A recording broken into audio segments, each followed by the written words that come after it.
welcome to another episode of Cheesy Nyumbani. My name is Evelyn Owala and today we are going to do a HIIT workout.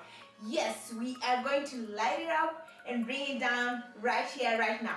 Now what you need to do for me is just get out of that bed, get yourself a mat, get yourself your towel and some water. Most of our workout will be body weight, alright? Most of our workout is going to be body weight. We will have our chairs anyway if you're gonna need them, but if you don't need to hold anything, you don't need the chairs. If you have a firm surface you can hold, then we'll deal with that. Remember, my name is Evelyn Owala of Eval Health and Fitness, EVEAL. So please, let's get out and get started. Wake up, wake up, wake up. I'm here for you. So we're going to put a timer of 30 seconds as usual, alright? So 30 seconds as usual, and then from there we're going to start our warm-up. So I'm just setting up the timer. 30 seconds starting now. When the timer goes off, we are going to get started on our warm-up. So what are we going to do first? Our warm-up is going to be the jumping jacks, that 2 of those and that, yeah. So we're going to do 15 of those. If you're unable to do the jumping with us, just take your leg like that, and up, that will count as 1 for you. So we are going to do 15 times 3 as usual. So let's go. Today is going to be a HIIT workout. There we go, our time's up. So 1, 2, 3, let's go. 1, 2, 3, 4, 5, 6, 7, keep going, 8, high knees, 9, 10, 11, 12, 13, 14, and you're right. 15. One set down. We'll put the timer. So for the next 30 seconds, going to be your rest time. 30 seconds is going to be your rest time. All right. Take your time. Drink some water. Drink some water.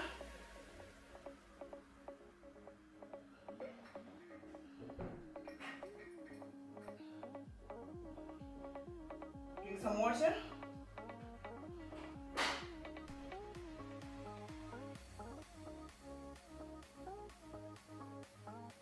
Our time's up. Let's go. Set number 2. 1, 2, 3, go. 1, 2, 3, 4, 5, 6, 7, 8, 9, 10, 11, 12, 13, 14, and you're right, that's 15. You made it. That's our set number 2 of the warm-up. So we have one more set of the warm-up. You're doing amazing, and I know you started waking up like myself, and now we are almost ready for this HIIT workout. All right, as we build up, let's see how many seconds are left. 10 more seconds left. Just walk around, don't sit down. The secret is don't sit down in the middle of a workout. Just walk around, you know, take your time, but don't sit down. Time's up. Let's go. 1, 2, 3, and move. 1, 2, 2, 3, 4, 5, 6, 7, 8, 9, 10, 11, 12, 13, 14, and you're right, 15. Well done. Well done. Your rest time starts now. I'm sure by now you're feeling all warmed up, all fired up, ready for the HIIT workout. Are you ready? All right. So the next workout we're going to do, I'll demonstrate shortly.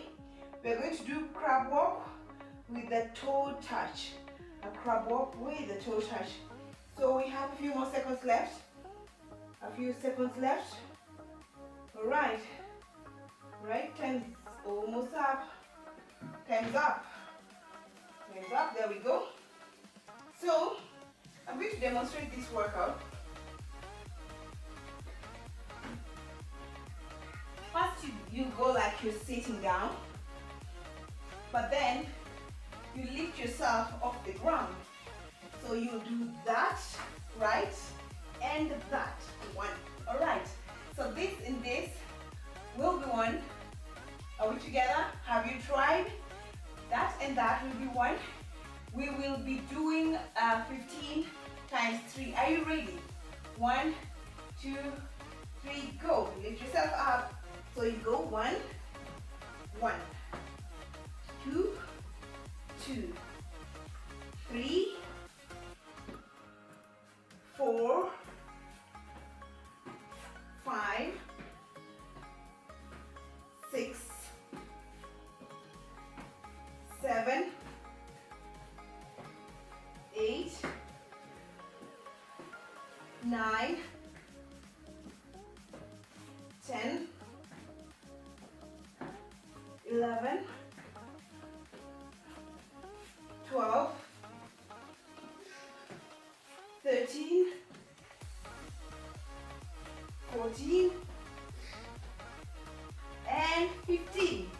Well done. So your time, your rest time is gonna start now. But in the rest time, we're going to do jump squats. So you're going to go that. If you have an injury, you're going to tap. That's one. Okay. So I will stop that and start it again. So let's go 1, 2, 3. 1, 2, 3, 4, 5, 6, 7, 8, 9, 10, 11, 12. Time's up. We are going back to the crab walk with a toe tap. Right. 1. Are you ready? 1, 2, 3, and go. 1, 2, 3, 4, 5, 6, 7, 8, 9, 10, 11, 12, 13,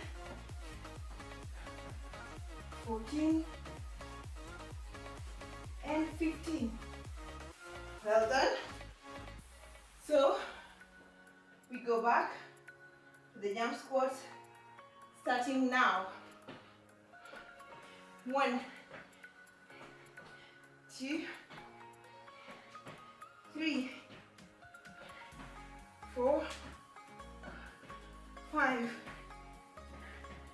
6, 7, 8, 9, 10, 11, and 12. There we go.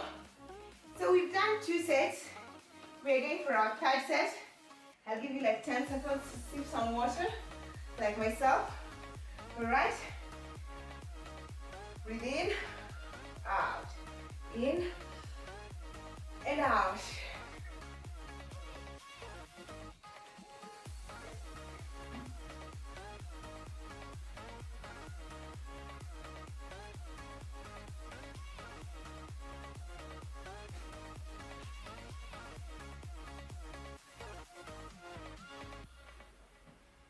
Let's go. 1, 2, 3, and move. 1, 2, 3, 4, 5, 6, 7, 8, 9, 10, 11, 12, 13, 14, and 15. Well done. Now we go back to the jump squats. Are you feeling good already, like myself? Let's go. 1, 2, 3, 4, 5, 6, 7, 8, 9, 10, 11, 12. There we go. Our time's up.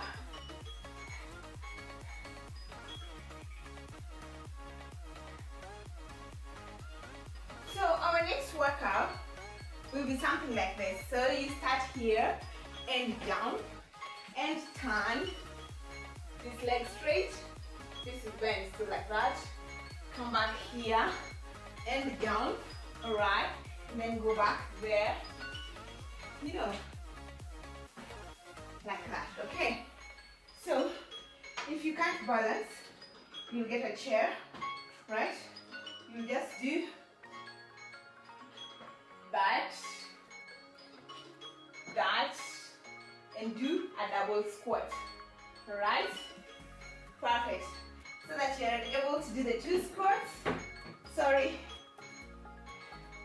So that you're able to do a double squat and still be able to work out the inner part of the leg. So we are going to do 12 on each leg. So when you come this way and this way, that's 1. So we're going to do 12 of those. Alright. 1, 2, 3, and start. You jump, right? And you know you're still getting the flow of it. Jump. Come. That's 1.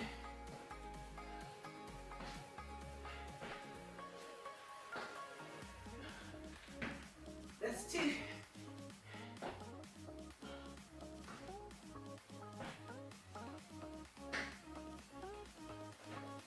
That's 3.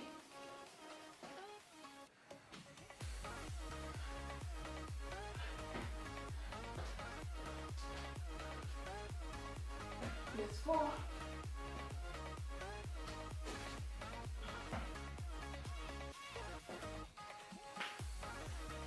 That's 5.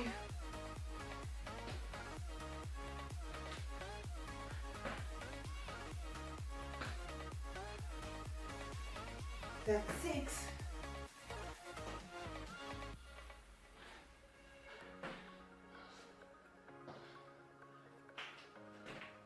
That's 7.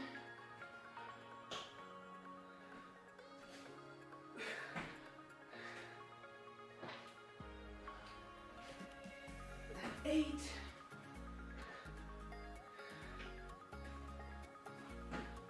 Are you feeling it? That's 9.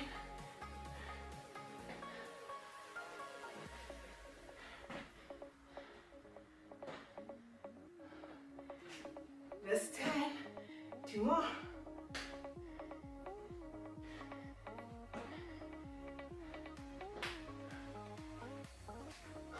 That's 11.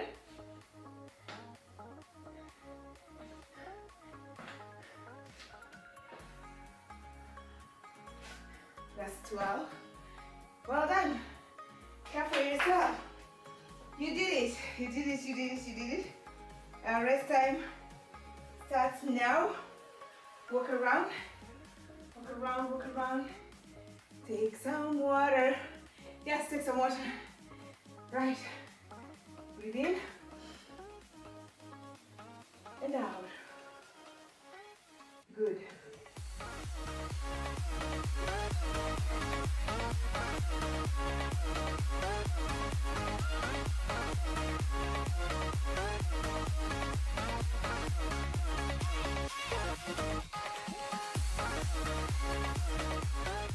So, we're going to go for our next set. I hope you've gotten the hang of it because I'm trying to do it slowly so that you get the gist of it, right? Let's go for the next one. 1, we'll start with the jump here, right?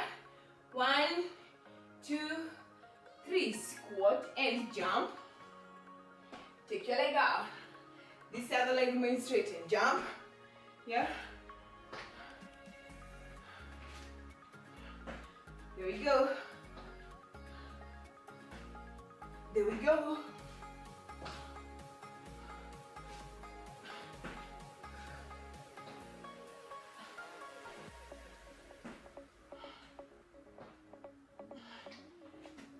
That's 3.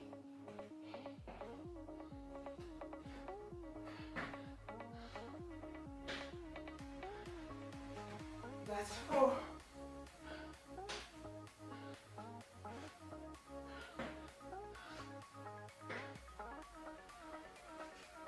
That's 5.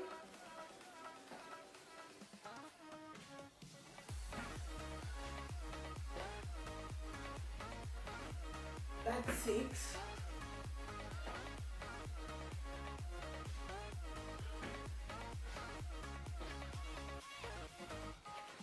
That's 7.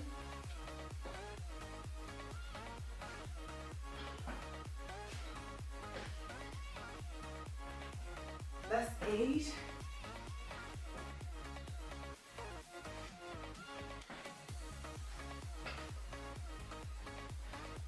That's 9.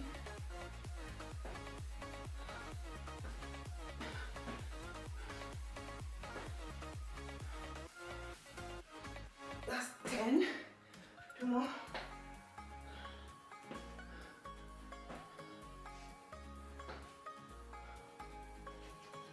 That's 11.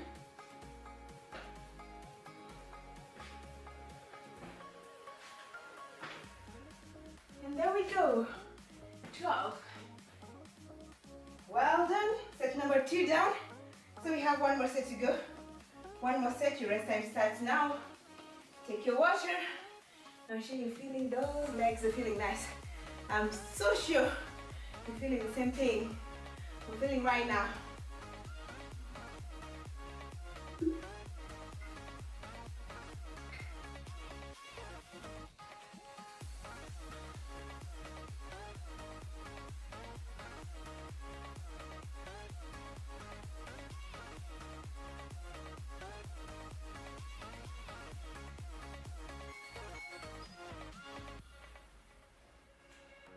So we have this last set to go.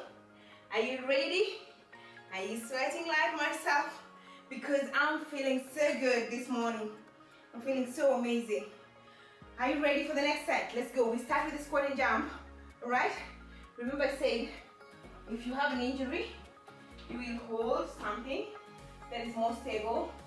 Go to the side. That.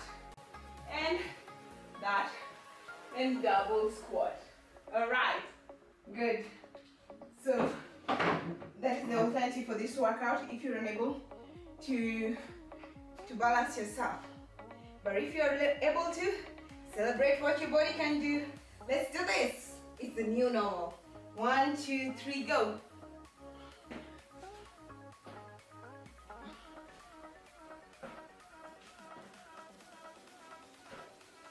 1,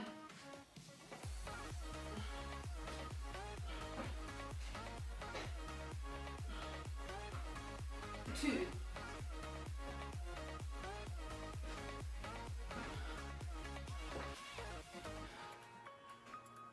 3,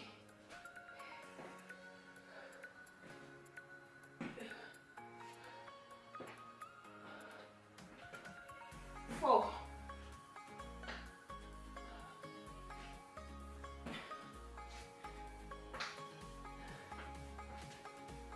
5,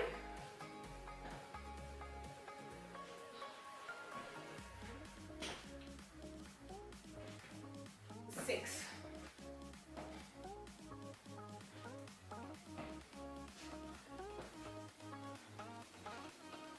7,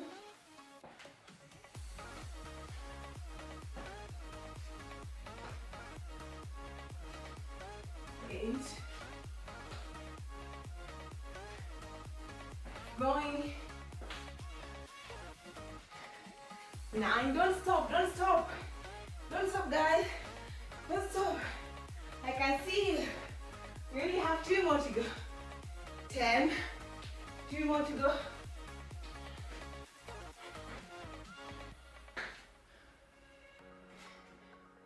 1 more to go,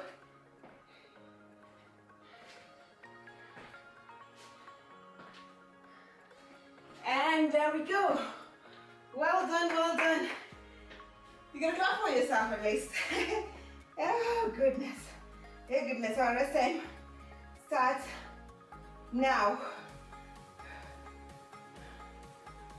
Control the breathing, breathe in. Breathe in, breathe in, breathe in. Pop your face if you're like me, because this workout is killing me. So we have just this one more workout.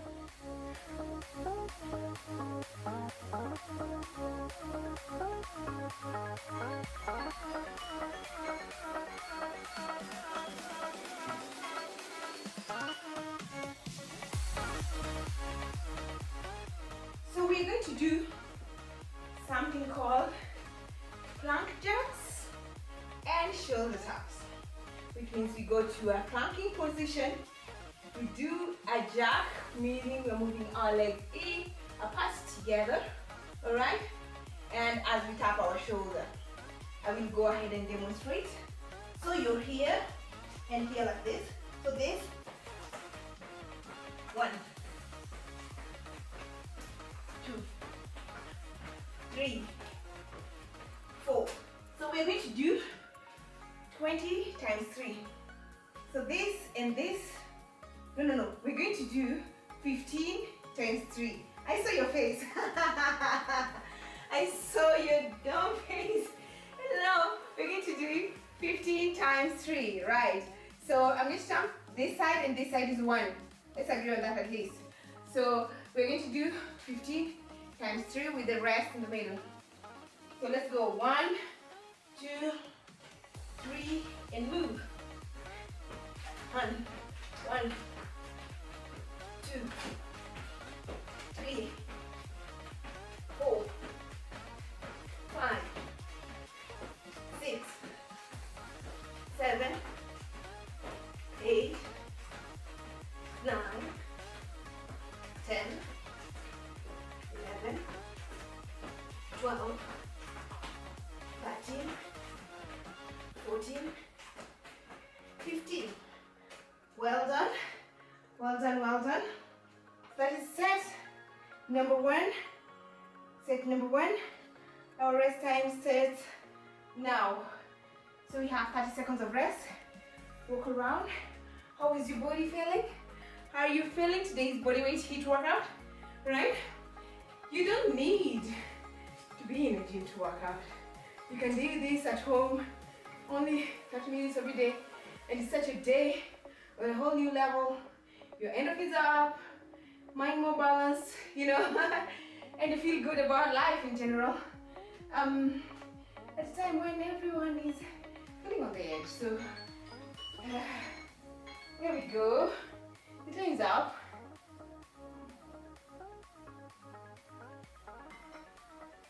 You know, there's this feeling that comes with working out. You almost feel like, when I'm done with this, I can now go and carry the whole building, and you know, it's like a superhero kind of thing, but it's a feeling. So let's go for the next set. There we go. 1, 2, 3, and move. 1, 2, 3, 4, 5, 6, 7, 8, 9, 10, 11, 12, 13, 14, 15. Well done. Well done, well done. I don't know about you, but my mat, it's like it's raining there. Oh, good luck. It's like it's raining there. It's like it's raining. We have 1 more set to go. 1 more set to go. All right. 1 more set to go.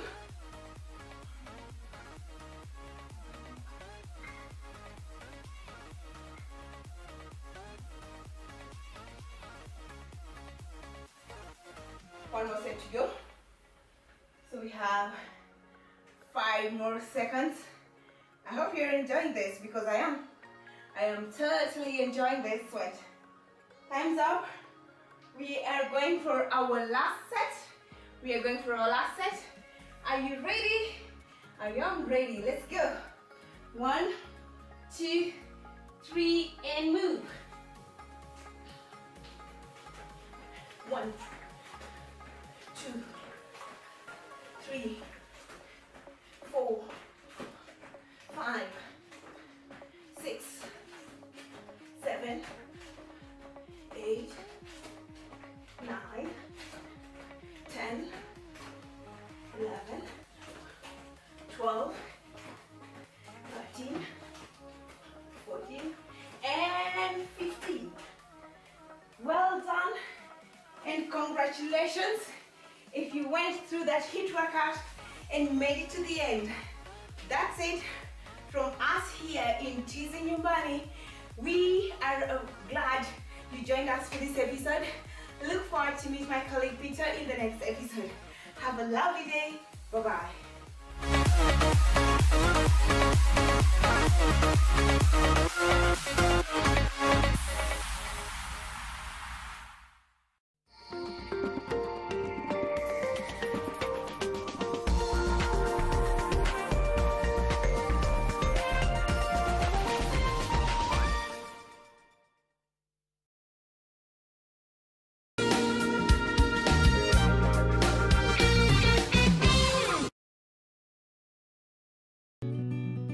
I help women find independence by training them in fish farming. It's tough on my back, joints, and can cause headaches. Panadol Extra relieves multiple types of pain. If symptoms persist, seek medical advice. Pata smartphone mpya kuanzia 20 bob daily pekee ukilipa mdogo mdogo. Weka down payment ya 1000. Lipa kuanzia 20 bob daily kwa miezi 9. Piga star 544 hash kuona kama unafaulu kupata 4G Neon Ray Pro. Si hapo Safaricom ni yako kabisa. From far with you. I even gifted you a magnificent house. Rosa, it's the thought that counts. Please help me. When it comes to fever, you need to be both. Panadol Baby and Infant starts to work on fever in 15 minutes and is gentle on the tummy. Panadol Baby and Infant, tough on fever, gentle on your child. In September 1966, hardly 6 months after President Jomo Kenyatta appointed him Kenya's second vice president, Joseph Warungu resigned. They called me and said, I cannot be part of corruption. His energies would now be completely focused on African art and things of beauty. Murumbi, his wife Sheila, and Donovan launched Africa's first Pan-African gallery, African Heritage, on Kenyatta Avenue in Nairobi. I have to say that I value Joe right through to his death. It was a pity he died so early. Did you know there's a laundry bar soap that can help save you time, water, and money? You save by not having to use multiple products. And you only rinse once. For a laundry soap that can help save you time, water, and money, try Whitewash Extra. Brand power, helping you buy better.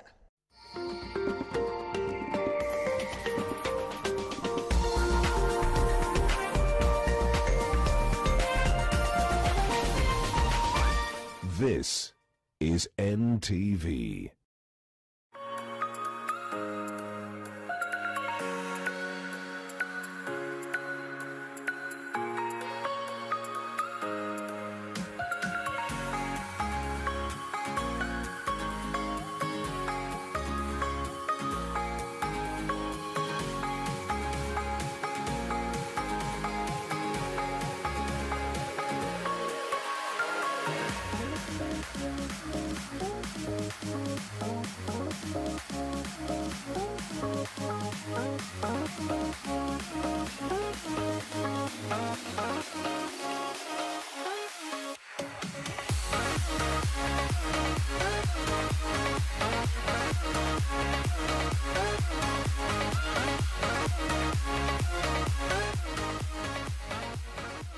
Hello and welcome to Your World this Thursday, the 6th day of August.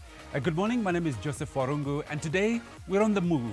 Yes, we're taking time to find out how your transport industry is faring in this season. As always, we welcome your thoughts, comments, questions and videos on our hashtag #NewNormal or via our WhatsApp line.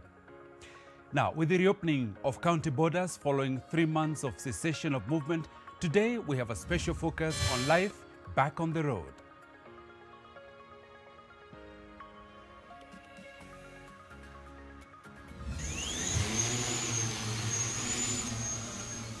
Israeli doctors hope to use drones to transport medicine and supplies from pharmacies to hospitals. Belgians shy away from public transport as e-bikes become the norm.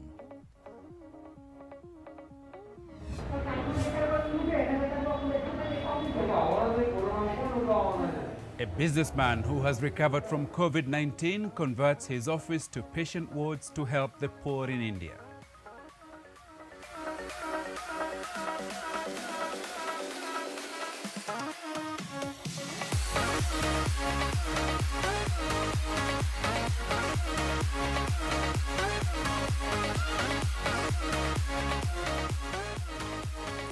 And this morning, we're asking you, are you happy with the current safety measures in place in our public transport?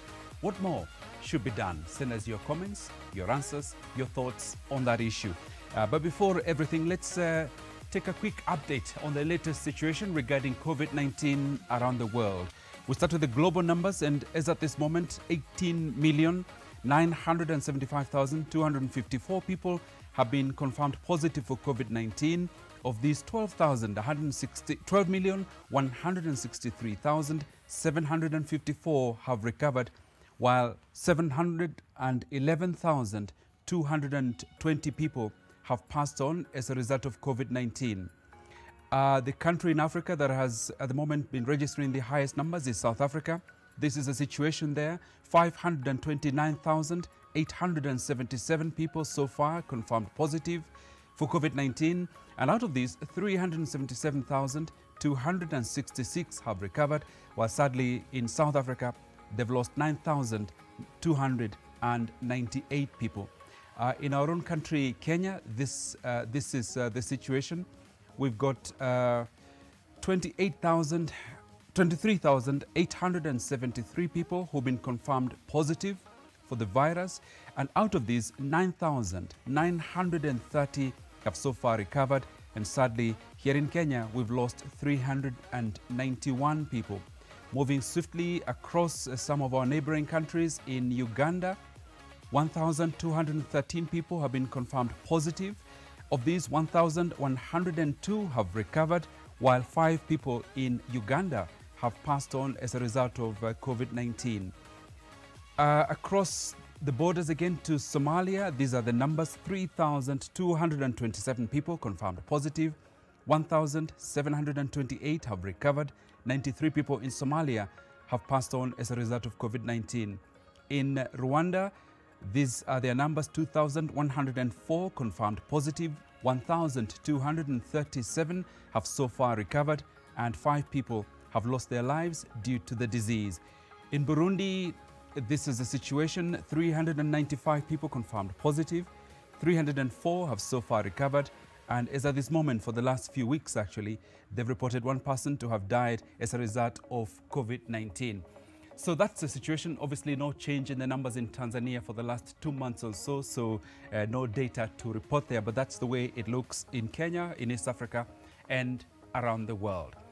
Now, this week, the government launched a new digitized occurrence book system for use by the police. It's meant to minimize corruption and bring some efficiency in police operations. So how well is it working? Well, Ngene Kirori has been finding out. The unveiling of a new digitized police occurrence book was hailed as a great weapon to fight ills in police operations. Nairobi County has successfully trained police officers and distributed phone tablets, with some counties still pending due to connectivity issues. We went back to the Buruburu police station where the system was launched to find out how it's being used. This time round, it is a matter of public interest. It is in the system. It is interacted by so many levels of command, and therefore there will be no place to hide in the case. So transparency will be a factor here. And that transparency means what? We are done with corruption. So far, since inception, we didn't have any challenges. There were little problems of network, but that one has been sorted out. Some of the police officers we spoke to within the CBD are reluctant to use the phone tablets.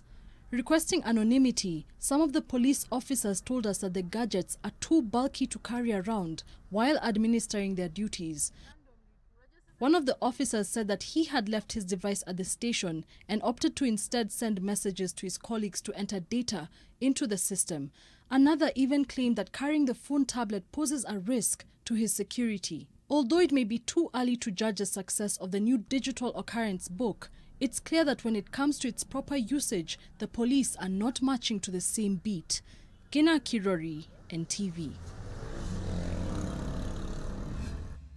Yes, we bought personal protective equipment at almost double the market rate, but it was justified, says the government. But that's not the only headache facing the health ministry. Nurses have warned they will down their tools on Monday the 10th if their concerns, which include lack of adequate PPE gear, are not addressed. Leila Mohammed reports on the launch of an additional isolation and treatment unit at the Kenyatta University and those rather expensive masks. In the wake of Nation Media Group's revelations of questionable spending of coronavirus response funds, the government has come out to defend itself. The Ministry of Health says the Kenya Medical Supplies Agency's purchase of personal protective equipment for figures beyond the market prices was justified.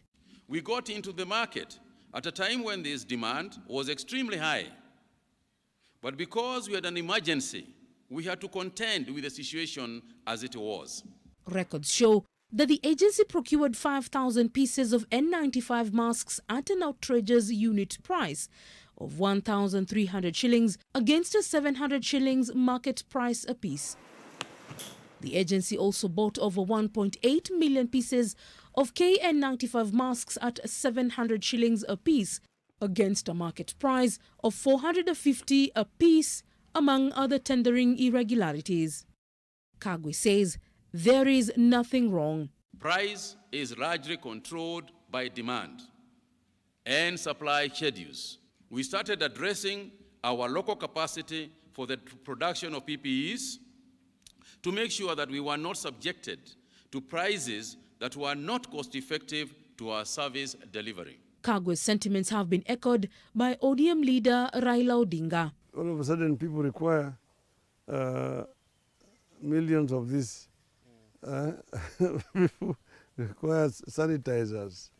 You need ventilators, and so on and so forth. So it is emergency. And procurement. You're talking about farms which will be given a contract to supply and so on,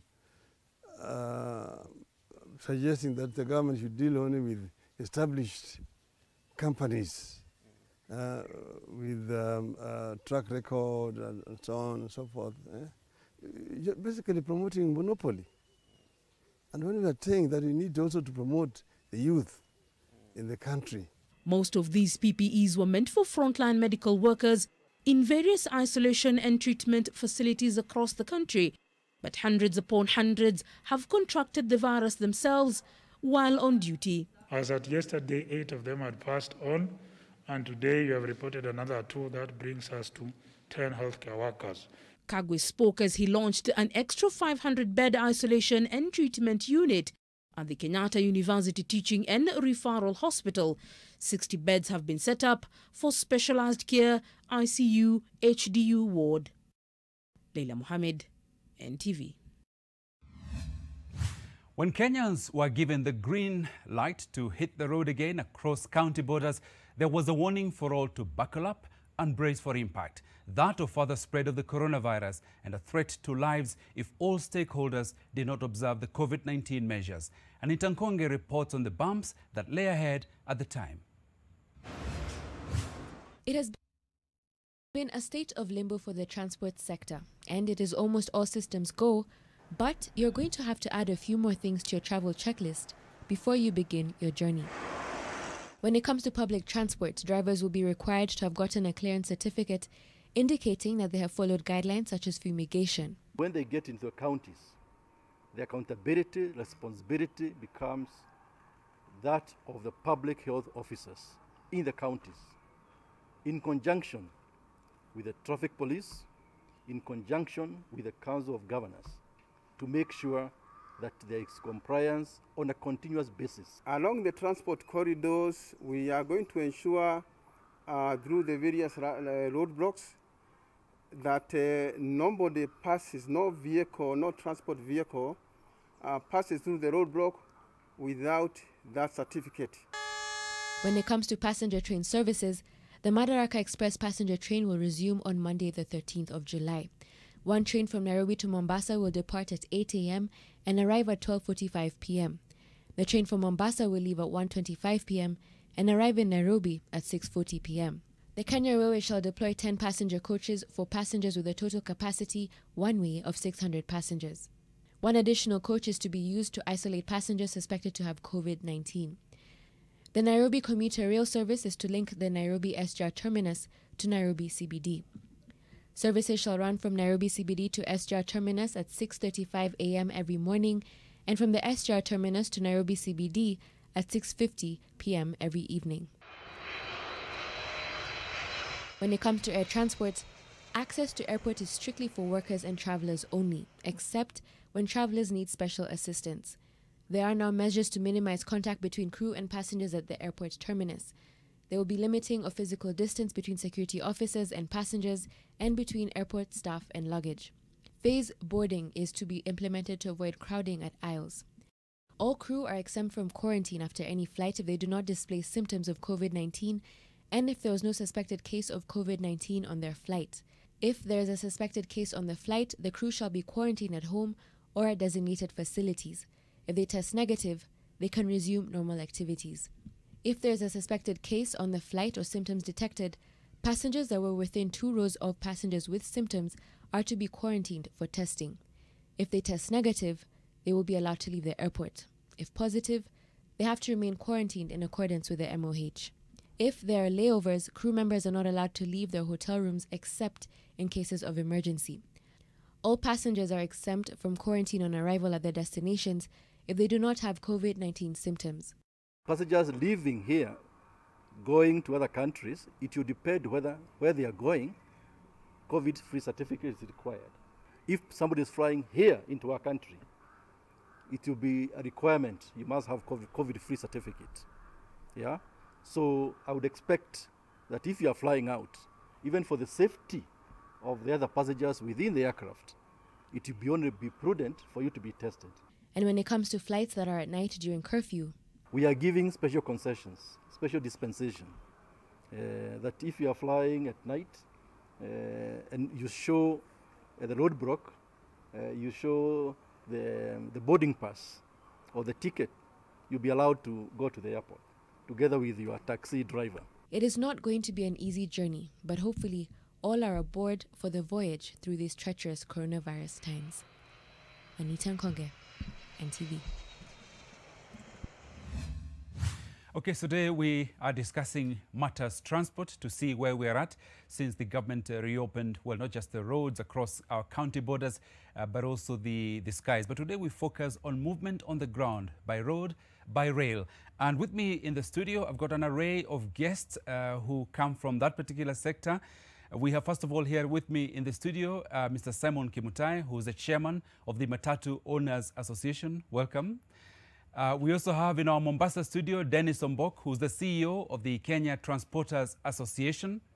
And we also will be joined by Zoom by Millicent Dinyari, cabin crew and Uber driver. We also have on our newsroom, newsroom studio, Olivia Mengich, who is the Deputy Manager Corporate Culture at Afristar Limited. And a little later on, Azim Dosa, who's the CEO of Easy Coach, will be joining us. So let me begin with you, Olivia, just talking about the railway and especially the SGR. We've just laid out a timetable, but that was a while back. What's the situation at the moment in terms of frequency of travel?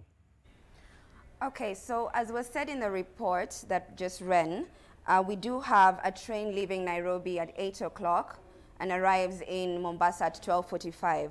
What is different is that the afternoon train starts at 1:55, not 1:25. So from 1:55 from Mombasa to Nairobi, it'll arrive at 6:40 in Nairobi.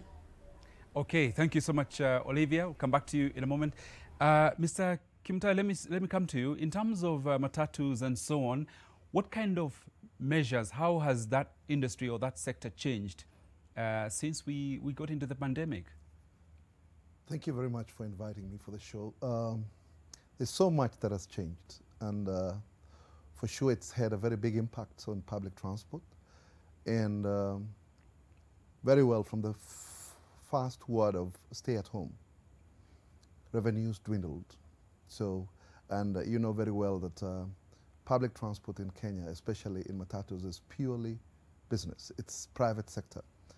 So, and there came also recommendation of social distancing, where 50% of occupancy was thrown out. And then there came the fear, losing of jobs and so forth. So the business has been impacted negatively so much that the revenues have gone down by over 50%. With the new normal, we are trying to cope, and we are seeing that, well, we will never get back to where we were, but we've got to cope with what is present. Okay, let me come back to you in a moment about the measures that you're taking. First of all, to you, Millicent, you're a taxi driver, you're an Uber driver. How have things changed for you in that area of operation? I could say that things have changed very significantly because since coronavirus hit us, everything just went under. There was less people traveling, there was less people willing to, I mostly operate from the airport. So especially when we saw that the international borders got closed. So there were no more passengers traveling in and out of the airports. Even from homes, there was the directive to stay home. So really, things really changed on the ground, and the numbers, the earnings went completely under. Now, but now international flights are open again. Have things changed? Well, not quite, because we still have the numbers of COVID-19 rising in Kenya. So I think there's still that fear of people coming in and out. So things have not really changed much. Okay. Thank you, Melissa. Now, Mr. Mboki in Mombasa, tell me about the road transport, especially for people who are on the truck drivers. How has life changed for that sector? Thank you. The COVID-19 has really affected the road transport because it has come along with several regulations and requirements. You find that now transporters, even their cash flow has gone down because they cannot make the trips they used to make. Now, for example, now when a truck goes to Kampala, it takes close to, we only make 2 trips to Kampala, unlike those days when we used to do 4. So the cash flow has gone down, the work has gone down, and transporters cannot be able to meet their truck turnaround targets. So at the moment, when, for example, a truck driver is leaving Mombasa to go to Kampala, how long does it take them compared to the past? First and foremost, the issue of COVID-19 certificates. So no truck would be allowed to get into port if the driver does not have the COVID-19 certificate. So this is a requirement for the Ministry of Health. So the port authority is really enforcing this. So it means that driver must be tested before cargo is picked up from the port. And the delay that comes around with the testings, the certificates are taking time, 4 days, 5 days before they are issued. So it means the cargo won't be picked up from the port before the issuance of the certificate. So the cargo pickup from the port is really at a low pace. And as at now, I think there's a lot of cargo in port because most of the trucks that we have are held up either at the borders. So we need the government to facilitate the issuance of these certificates. And so the drivers are actually... Yes, I was just going to say, because the drivers are on the road most of the time, does that mean they have to continuously take COVID tests to keep, in business? This is where the problem is, because all the drivers are supposed to be having COVID-19 negative certificates every time they are on the road. So it means, like now, Mombasa is the pickup point for cargo. Most of the cargo that goes to upcountry and that goes to our neighboring countries. So it means the drivers have to be tested first in Mombasa. They wait for the certificates to come out. Then they go to port and pick the cargo. If they arrive at the border, when they arrive at the border again, they take another test. So the drivers, I would say, are the most targeted group, and I think the drivers are the most tested group in the country. Because you realize at the port of Mombasa, they are tested when they start their journey, or when they arrive at the border, Kenya side, they are tested. When they arrive at the neighboring country, they are tested. That continues. The story continues until the final country of destination. So these drivers, I think, take it, the testing of the driver is really, it is multiple, but the testing itself is really irritating. So like that one that is the samples that are collected from the nose, very irritating. So imagine one driver can be tested as many, let's say even 5 times before in a single journey. And each and every time is tested. And the life of this certificate is only 14 days. So it means by the time the samples are collected and by the time the certificate is being issued, maybe 7 days or 5 days are already consumed. So we really pity the drivers, but that is the work that they have to do. I would say they are heroes. Oh, okay. Now, Olivia, back to the trains. Tell me about some of the safety measures that you have taken to ensure passenger safety. Okay, so first and foremost, you're looking at cleanliness. So the trains and the stations are cleaned and sanitized every day, and before passengers embark and after passengers disembark.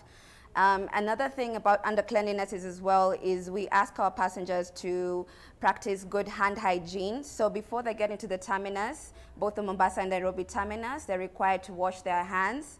That is before they get screened. So we do the screening with the infrared thermometer, and anyone who has a temperature of approximately 37.5 degrees will be taken to an isolated area within the terminus, and then finally to an isolated coach that is at the end of each train. In addition to that, we also have the physical distancing of 1.5 meters. That's within the train and also within the terminus. Another thing is that all our passenger service attendants and actually anyone who's customer facing is required to wear PPE. And for the passengers, they have to wear a mask properly, covering both your nose and your mouth. So have you had to isolate anyone, passengers? So far, there was one passenger that was towards the end of July. And luckily, once they arrived at their destination, we checked their temperature again, and their temperature was below the mark. However, the information was given to the COVID-19 task force and also forwarded to health officials. The government is asking Kenyans to do a bit of domestic tourism to see their country. Are you seeing an increased traffic of people on the trains? First of all, I'm glad to say that the demand for passenger services is still high. So of the available 1,088 seats, that is 544 per train, we are at 95% capacity. And from the 13th of July, we've transported over 23,000 passengers since the resumption. So those are really good numbers for domestic tourism as well as other reasons for traveling. Okay, thank you, Olivia. Now, to Mr. Kimutai, what kind of measures, safety measures, have your members, the matatu operators, had to make to ensure journeys are safe? Well, there were recommendations by the Ministry of Health, and some protocols were issued, and that is what we are adhering to. We are making sure that passengers boarding vehicles, their temperatures are checked, and they put on the recommended masks.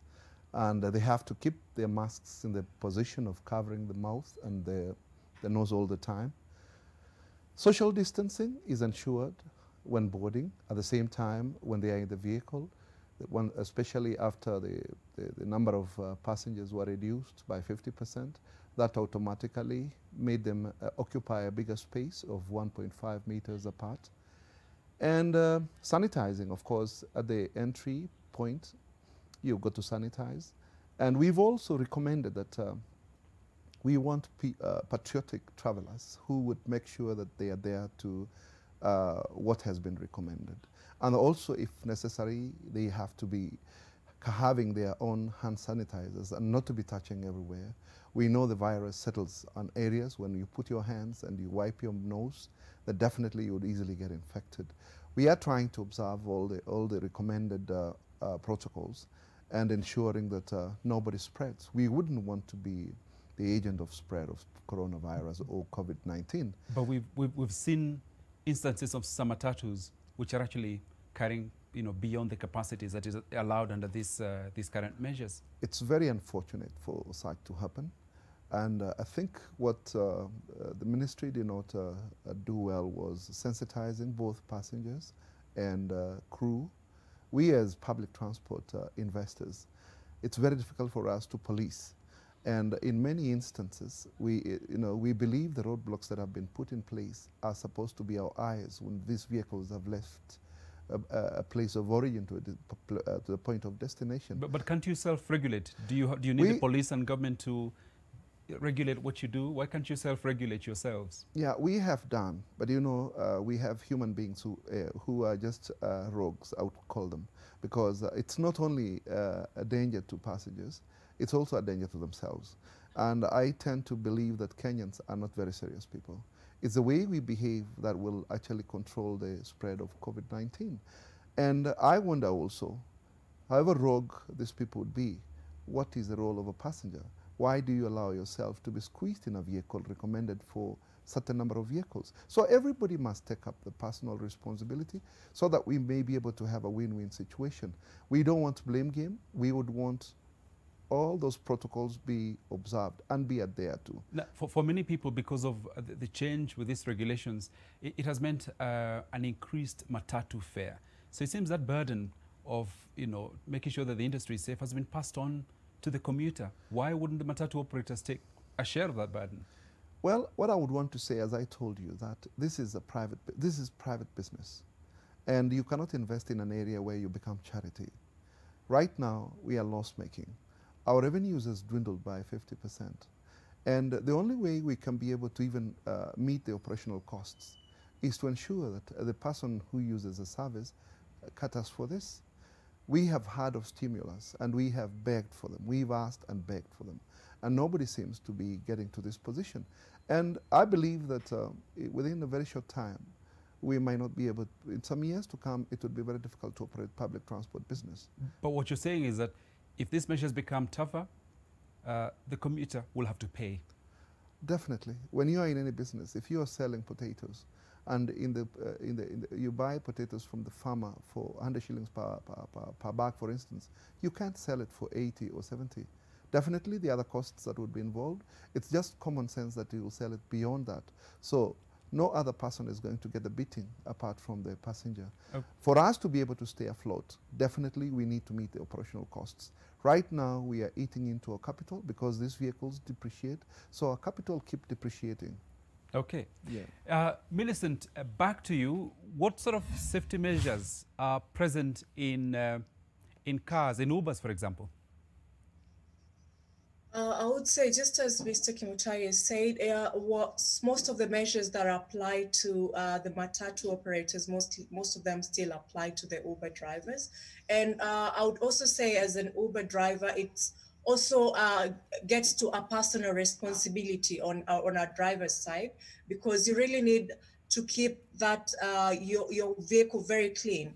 You also need to make sure everybody who is boarding your car or yourself, you are having the personal protective equipment.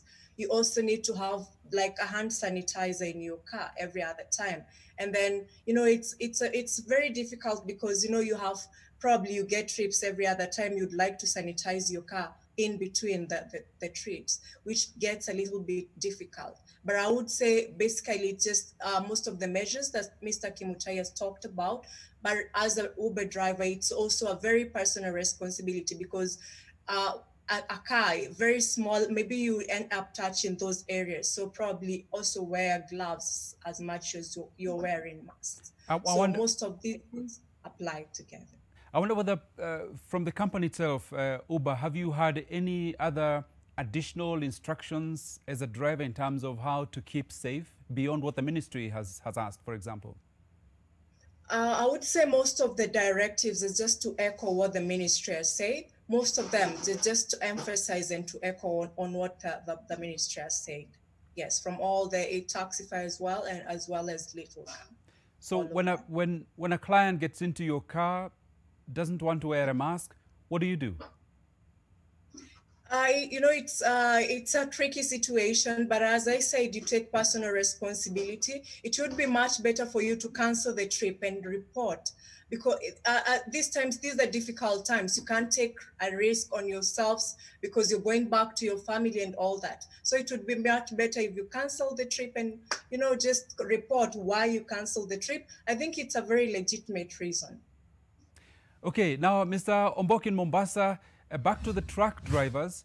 What kind of treatment are your drivers getting from the police? We've had a lot of complaints in the past about harassment and demands for bribes. What's the situation now? The situation now has improved a little bit. But the harassment that was reported some times back was mainly happening in the foreign countries, where Kenyan drivers would go to the foreign countries, and the communities in those foreign countries would treat them as, you know, COVID carriers. And they were nicknamed, you know, COVID. If you were a Kenyan driver, they were called COVID, and they were not even allowed to make a brief stop, even to drink water or to have lunch. So those days they used even to carry, you know, cooking gases and cooking cylinders and prepare their own meals. But in terms of safety, our drivers are actually, you know, it is easier for them because they always travel alone and they're in the truck cabins alone. So in that, they contain the spread of COVID-19. We also provide masks. Each and every driver has a mask, and they have sanitizers in the cabins. So the police harassment, even in Kenya, came when there was a big jam at the border points. So, you know, some drivers would want to overlap, and, you know, to overlap, you mean you have to talk to police. So it was something that was there. It is still there, but then it is being contained. So it's gone down. Okay, now, Mr. Mbok, I've got a report here regarding the behavior of some of the truck drivers, and we reported that some of the drivers, you know, were accused of using fake COVID-19 free certificates for ease of movement within the country and across the borders. And this was revealed, earlier during the COVID-19 sensitization campaign in Mombasa. Now, the East African Community and Regional Development Cabinet Secretary Aidan Mohammed also condemned the discrimination facing Kenyan drivers in some of the EAC member states. Kevin Mutai had this report earlier. The life across border points has increasingly become a pain point for long-distance truck drivers. They have, on a number of occasions, been labelled as the carriers of the coronavirus disease, even as the Kenyan government stands by its people. Unawekwa juu ya mlima kule, hautakani kuona hata town. Juu ya mlima, mnaweka self-isolation kule. Kwa gari yako usishuke. Our drivers are the most tested people in this country.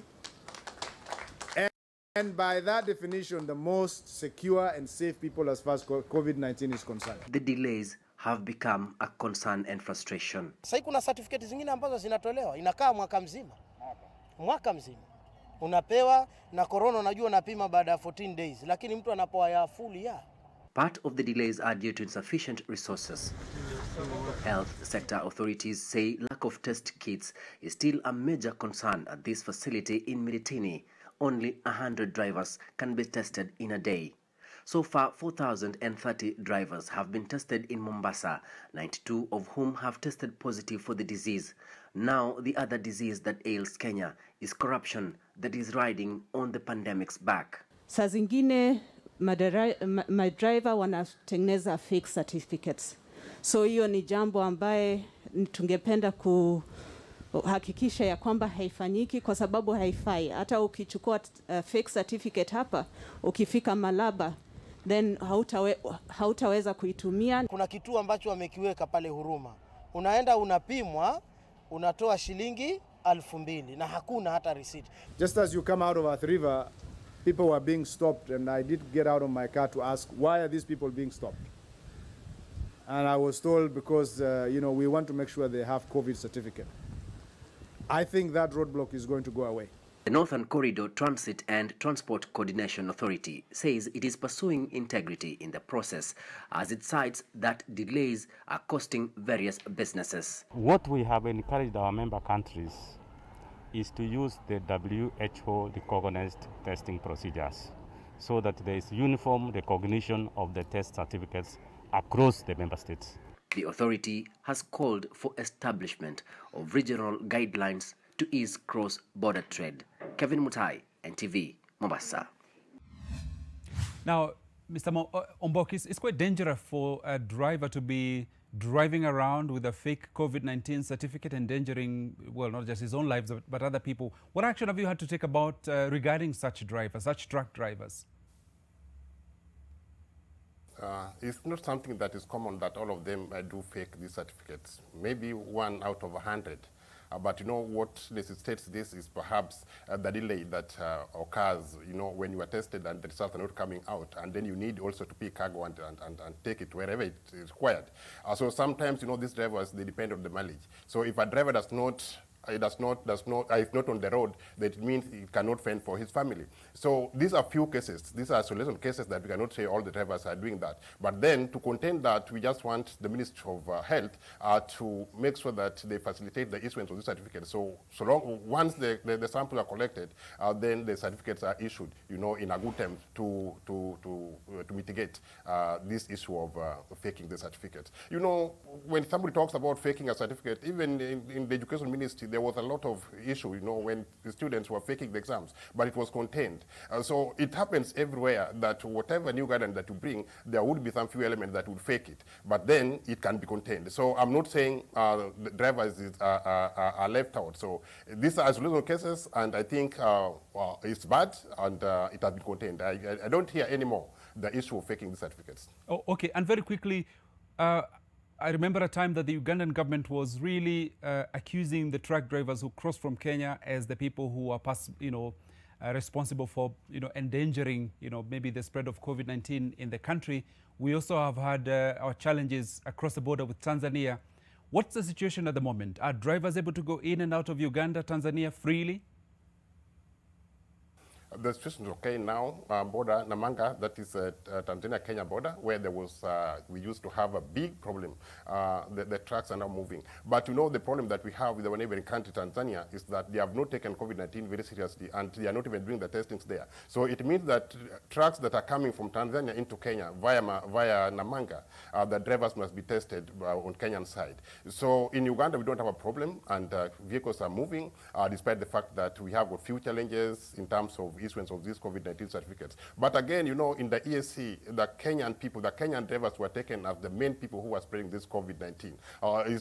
We are very sorry of this, because you realize that even the Tanzanian drivers that are going to Rwanda through Kagitumba border, you know, they are not even, the security, the police there would escort them up to Kigali, Rwanda. But that one does not happen to Kenyan drivers when they arrive at the Rwanda border. They are told, please, either you leave your truck and then you get another driver from Rwanda to take it to Kigali. So these are some of the challenges that we are getting, that Kenya as a country is something that I would say is a hate between Kenya and other EAC counties. So this is what has been happening. Kenyan drivers have been feared across the EAC, and they have been seen as the main people who are spreading this COVID-19. And to me, I'm saying no, they are not, because when you look at the drivers, they drive alone, and they are always alone in their truck cabins. So how? They are already self-quarantined in their cabins. Then how would they be seen as people who are spreading this coronavirus? So I don't understand this. So I think way forward is just to, we've told our drivers to make sure that they observe the guidelines, and as we, the Association of Kenya Truckers, we always, you know, agitate, we always advocate for, you know, for all these things that are happening. So we are with them, and to me, our drivers are heroes. I still say our drivers are heroes. Okay, Mr. Mbok, stay with us as Kenya Railways resumed passenger operations, as we've been saying, on the standard gauge railway, albeit at reduced capacity. The return of the trains came more than 3 months after the service was suspended due to the coronavirus pandemic. Vita Kiprop filed this report much earlier when the trains got back on the tracks. It's been nearly 100 days since the SGR passenger train last pulled onto the Syokimau railway station in Nairobi. But the train connecting two of the country's largest cities, Mombasa and Nairobi, is now back on track. My goodness, I feel like screaming. This is like freedom, like you're coming from prison and then you're out there. So to me, it's amazing. It's a good feeling. But unlike before, the passengers now have to wash their hands, get their temperatures recorded, and maintain social distancing inside the train. A move that will see the train operate at half its capacity. This, it was initially feared, would trigger an increase in ticket prices. We are not here to change price. We are here, as we do business, also make sure that we sustain our own customers. You know, those customers have also been affected by COVID-19.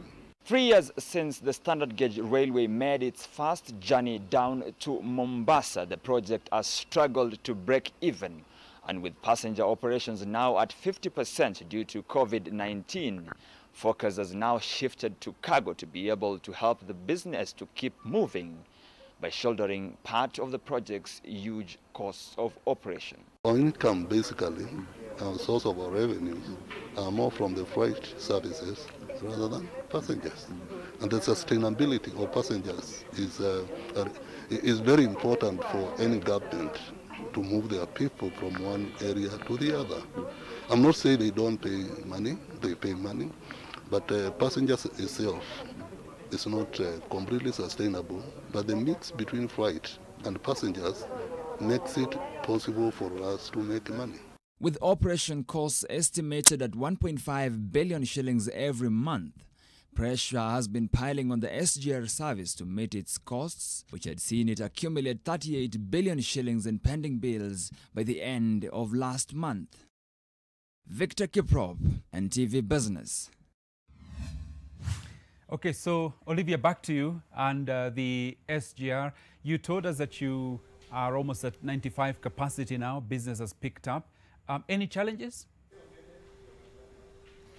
Well, I wouldn't call it necessarily as a challenge because right now we have just one train moving from Mombasa to Nairobi and back and forth. But I would like to go back to the report that was done by Victor Kiprop just now, where he highlighted the fact that we are focusing more on freight transport. And this is something that we've been doing throughout the pandemic over 24 hours, over 24-hour period. The only challenge so far has been, obviously, we'd had to reduce the amount of staff that have been working so as to reduce the amount of interaction between people. And this resulted in some staff who are residing at work premises, and they've given up all their time to focus on providing safe and efficient railway services throughout the pandemic. And so, as we speak, are you registering more bookings, even beyond the capacity that you have now? Well, as I said, we only have 544 seats per train available. That's half the capacity. That means 8 economy coaches, which normally have 118 seats, can only have 59 seats booked. And for a first class coach that normally has 72 seats, can only have 36 seats now. So it's not really a matter of can we get more or are we getting more than what we should. It's just that what is available right now at 50% capacity of the 10 coaches that are available. Now from that we have 95% of those available seats. And now, and as far as you know, where are these Kenyans going? Where are these Kenyans going? You mean from the destination or why they're traveling? Yes, why they're traveling. Well, you mentioned one of those reasons would be domestic tourism. But for other reasons, they are just like they were before the COVID-19 pandemic. You had people traveling to see their families, so for social reasons, and you also had people traveling for business. Okay. Mr. Kimutai, so when I was listening to you a few minutes earlier, you were almost preparing us for the matatu industry would grind to a halt. Is it really that bad? Well, you know, we've been left to venture for ourselves without, you know, any kind of assistance. And, you know, costings were based on what we were, the old normal. Now, adjusting them, of course, right now is a big problem. You know, when you look at the investment we go into, is huge. And, you know, in costing, we involve all these factors. And what I'm just trying to say is that it's very difficult to get a brand new vehicle now on the road, unlike before. Earlier on, in every month, you would hear General Motors has sold such a number, and importers of used vehicles from Japan were doing the same for the interstate or intercity or intertown transport. But right now, you can't see them. The numbers have dwindled. It's actually, I would say it's almost zero. And to sustain, you know, movement requires injection of new vehicles, brand new vehicles. And if the old vehicles can't be able to finance brand new vehicles, then nobody would venture into, you know, this kind of investment. You know, in other jurisdictions, we know very well that governments get involved in public transport. It's the government's responsibility to ensure there is movement for economic activities. And in this particular case, we don't have any, because earlier on we had sufficiently provided numbers that would be able to move the economy of this country. For now, we are not replenishing, and we are not, you know, maintaining them to the standards that are required because of the cash flow problems. And it's a big challenge. And there are other challenges that are, you know, coming in with COVID, like now the testing. You get a certificate for 1 month, then you go again and have it. You know, before you get it, the procedures were very long. When something is new, it becomes a problem. So the procedures were long and new. By the time you get the certificate, 2 weeks have elapsed. So you'll only have 2 weeks to function with the certificate that has been provided. So at one moment, we had to enter into a discussion with the ministries that, you know, we need to have probably a 3-month certificate to be able to check. That would be more economical. And all these things have costs accompanying them. With the dwindling of you know, the revenues collection, we are very unable to apportion what we have. And with the test, who's paying for that? We are doing that. You know, when you comply, which costs, because I mean, you must do what is required to be done, as recommended by the Ministry of Health. So these are costs. And public transport operators now are on deficit. We are unable to finance, to pay back to financial institutions which lent us money. So we've had to go back and restructure our repayment terms. This is a big challenge in the country. We understand about the pandemic, but we would also want the government, when they talk of business stimulus and probably giving stimulus to various organizations or industry, we would like to have the same to be able to sustain this business. Otherwise, in the future, we might not have public transport. Okay. And you know very well, over 80% rely on public transport for movement. Okay. Thank you, Kimutai. Now, the government has outlined stringent guidelines to the transport sector in efforts to limit the spread of COVID-19. Brian Moshiri went out to find out and get the views of those directly affected: matatu drivers, touts, and stage managers. First thing, tumejaribu kuweka social distancing, na every time tunabeba customer tuna sanitize, you know. Tuko na hizi guns za kupima temperature. Kila gari iko na gun yake ya kupima temperature. Ofisi huwezi ingia gari bila kupimwa. Hatujaongeza fare hata moja. Hii venye tu tulikuwa tunabeba maximum of 8 bob rush hour, hivyo ndio tunabeba. Most of our customer came from home, so there's no, hakuna flow ya customer venye ilikuwa kaa kitambo, unaona. Na in term ya askari, because wanajua tu basically gari zinabeba capacity of 16 passengers.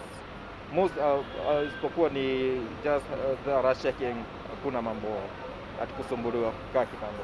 Tumeona tumefinyiliwa sana na mambo ya COVID-19. In fact, specifically wakati tumeambiwa mambo ya curfew hivi inatusumbua sana kwa sababu ya masaa.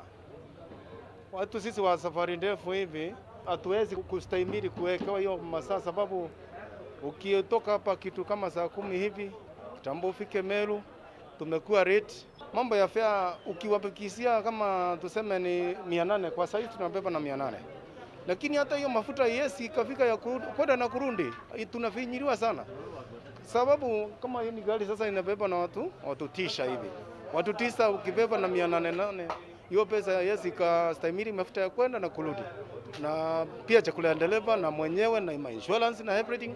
Kulingana na COVID-19 wakati iliingia, uchumi imeenda chini, abiria waendi, na wakati tumefunguliwa abiria wengi wamehama Nairobi wakaenda mashinani, na kwa sasa tunaitizwa hii certificate ya COVID-19 na tuko nazo. Wakati tumefika kwa roadbox, kama ukienda kwa kaunti ingine, kama kutoka hapa mpaka upite kaunti ya Embu, ukiingia Tharaka Nithi, magari inawekwa kando, abiria wanashuka, tunapimwa, tunaendelea.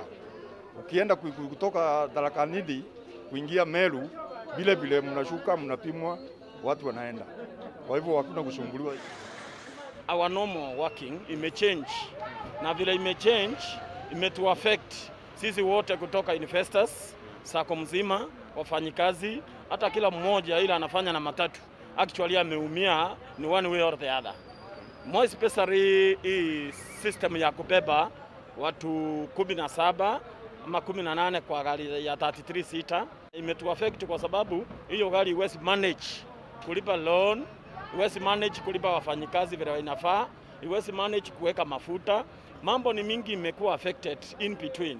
Sako yetu haichaongeza fare. Ile kitu tumefanya ni kuchalipu maintain our customers, because customers wale tunapepa ni wale. Ndio tu manage kublibisha customer pay bila kuongeza. One, tungepeleka hii gari tuitoe fiti, alafu tusipange, tuliarrange seats vizuri.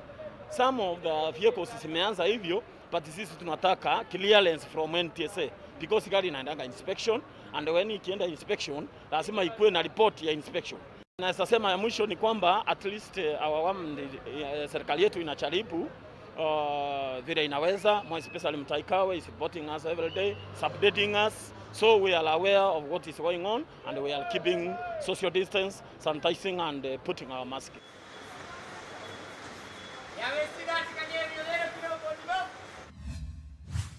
Okay, Mr. Kimtai, speak up a couple of things that come out of there. First of all, it's good to see that your operators on the ground are sticking to the measures, masks on and so on.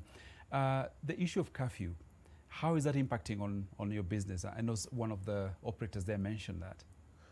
Well, earlier on, would have people delay maybe being in social centers for one drink or two, and or being with friends having coffee. And right now, it's not there. So at least two trips have been cut away. Not only that, when COVID came in, there are a lot of recommendations. One recommendation was that people to stay away, stay at home. Nairobi was a center of people looking for jobs.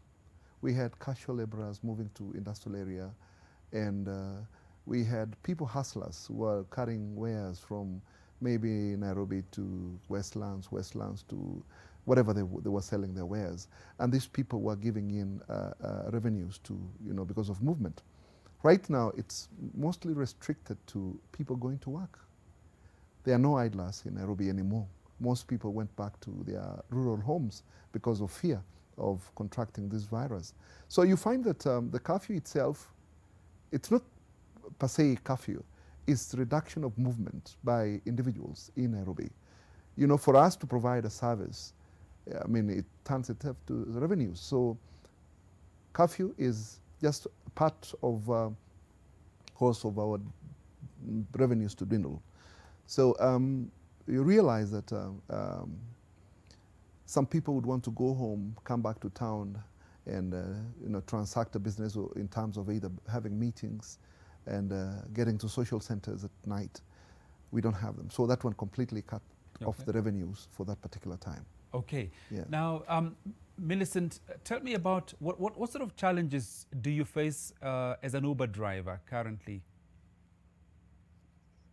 I would say the most challenge is, sometimes you might find some rogue passengers who do not want to comply. That when they get in the car, they feel like, it's a personal space. Can I get this mask off? So that's one of the challenges. The next challenge is that because earnings have significantly reduced, and as we say that it's a private business, so as much as the companies, the Bolt and Uber might want to help, but then they find themselves also in a difficult situation because we still have to pay the commissions for them to sustain them as much as we want to sustain ourselves. And then you're also faced with the challenge of, past curfew time. Just as Mr. Kimutai has mentioned, there used to be more significant earnings over the weekend from Friday when people are gathered in the social gatherings, and there are so many trips over the weekend. So earnings have completely declined, and you find yourself with a challenge. You still have to pay for your PSV insurance, which is very expensive. So there has been a lot of challenges in terms of, keeping yourself safe. Do you want to really do this? I have a family I'm going back to. Do I want to go back and bring this COVID-19? You never know where you go through. So there's been a lot of challenges on keeping safe and also on the fact of the reduced earnings. What about you as a woman, Uber driver? Are there any vulnerabilities, any safety concerns? The safety concerns for our female Uber drivers always been there ever since I joined Uber. So it's just a matter of, keeping yourself safe, especially when you choose to operate at night. But I find that most female drivers do not operate at night, and even now during the curfew time. So it's always been a challenge that has always been there, not just during COVID-19. Yeah. Okay. Thank you, Millicent. Stay with us as we look at what our viewers have been saying. Here's some of your comments on our hashtag New Normal. We've been asking you, whether what measures you've seen and whether they're enough and what else you think needs to be done. Nicholas Mburugu, you say that they should disinfect public transport after every trip, especially long distance buses. Okay, and there's another comment here from Ranches Digenius. You say, the other day I overheard the conductor saying, weka hapo pameandikwa please do not sit here, na ukiulizwa mwambie ni mimi nimesema. Okay. And then this is Moses Maganya. You say, the extra seat should be removed because most often matatus carry normal capacity. Okay, question there for Bwana Kimutai here. Emily Njeru, you say, no, I'm not happy. NTSA have failed Wanjiko. Fare has been hiked, which we touched on, absolutely. Ronald Maida, you say, I wonder what measures we're talking about here. They carry passengers normally and charge almost twice the normal fare. Ni mwananchi tu ndiye anazidi kuumia hapa. Thank you, Ronald. We also have Mogeni Isaac. You say, it's everybody's responsibility. Once there's a 1 meter distance, things like face masks and washing hands and sanitizers should be our routine. Otherwise, let's not get the virus simply because we're waiting for them to provide those basics. Everybody is really squeezed in terms of finances. And another comment from Stephen Mukabana. You say, Kenyans should learn how to live with this corona thing. Fear is the biggest virus we should avoid. We have another, Namis Sherry, you say those vehicles should be fumigated after every trip. Okay, thank you for that. Ryan Paul, passengers should not pay any cent. They should offer free food to passengers on board. They should have Wi-Fi connection to the vehicles. Okay, Kimtai is laughing here saying, unaishi dunia gani? Then this is Anthony Kenya. You say, no, especially in Meru. Meru, Nissan Sacco, Mekina Sacco, they're carrying passengers normally and even in excess, okay? Getahi Wamai, you say, very okay. As long as I sanitize, social distance, you know, my own sanitizer in my pocket. If I want more safety, I should buy my own vehicle. Nobody will save you unless you save yourself. Sante Getahi. Another here from Armenia Ayuel, you say they should reduce the cost. It's very expensive. More from Tony Getura, you say, our government is man society. They're just swindling public cash over corona. People are suffering and they're just adding pressure and depression to its own. Asante sana. And we have another from James Ndugo. You say, it's by God's grace that we are surviving. Okay, we'll take a break. By God's grace, we'll be right back with more on Your New Normal, Your World.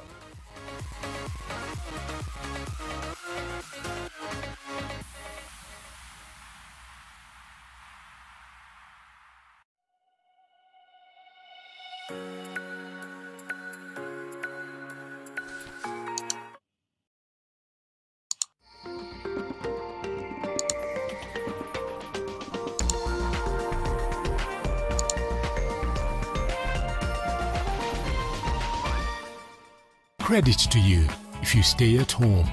If you must shop online, use your NCBA credit card. Stay home. Stay safe.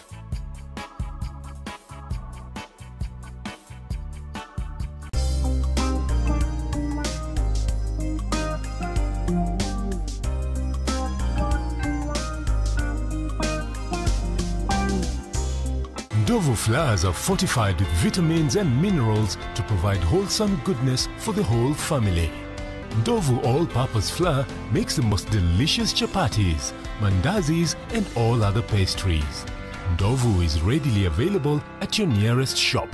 Ndovu Tosha. Breastfeeding is not only a foundation for a child's future, health and well-being, but also a critical element of worldwide development efforts to create a healthier, prosperous and sustainable planet. However, the COVID-19 pandemic and the resultant response actions by government have had negative effects on nursing mothers. As a result, their access to health facilities, inadequate human resource for health, leading to tasks shifting and/or burnout have directly hampered breastfeeding education and counseling services. On Thursday, 6th August 2020, the Nation Media Group will hold a live virtual Nation Leadership Forum from 7:30 p.m. on NTV. With the help of a panel of experts, it shall delve into this year's theme of the World's Breastfeeding Week, Support Breastfeeding for a Healthier Planet, and delve into how stakeholders aim to garner support for the practice of exclusive breastfeeding for the first 6 months of life. Nation Leadership Forum, engaging society, impacting the nation.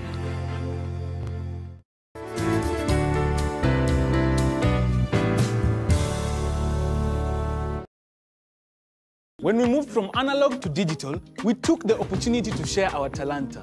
And the rise of local radio represented our voices mtaani. New ICT and educational platforms are going to make sure that no one is left behind. Communications Authority of Kenya, opening your world.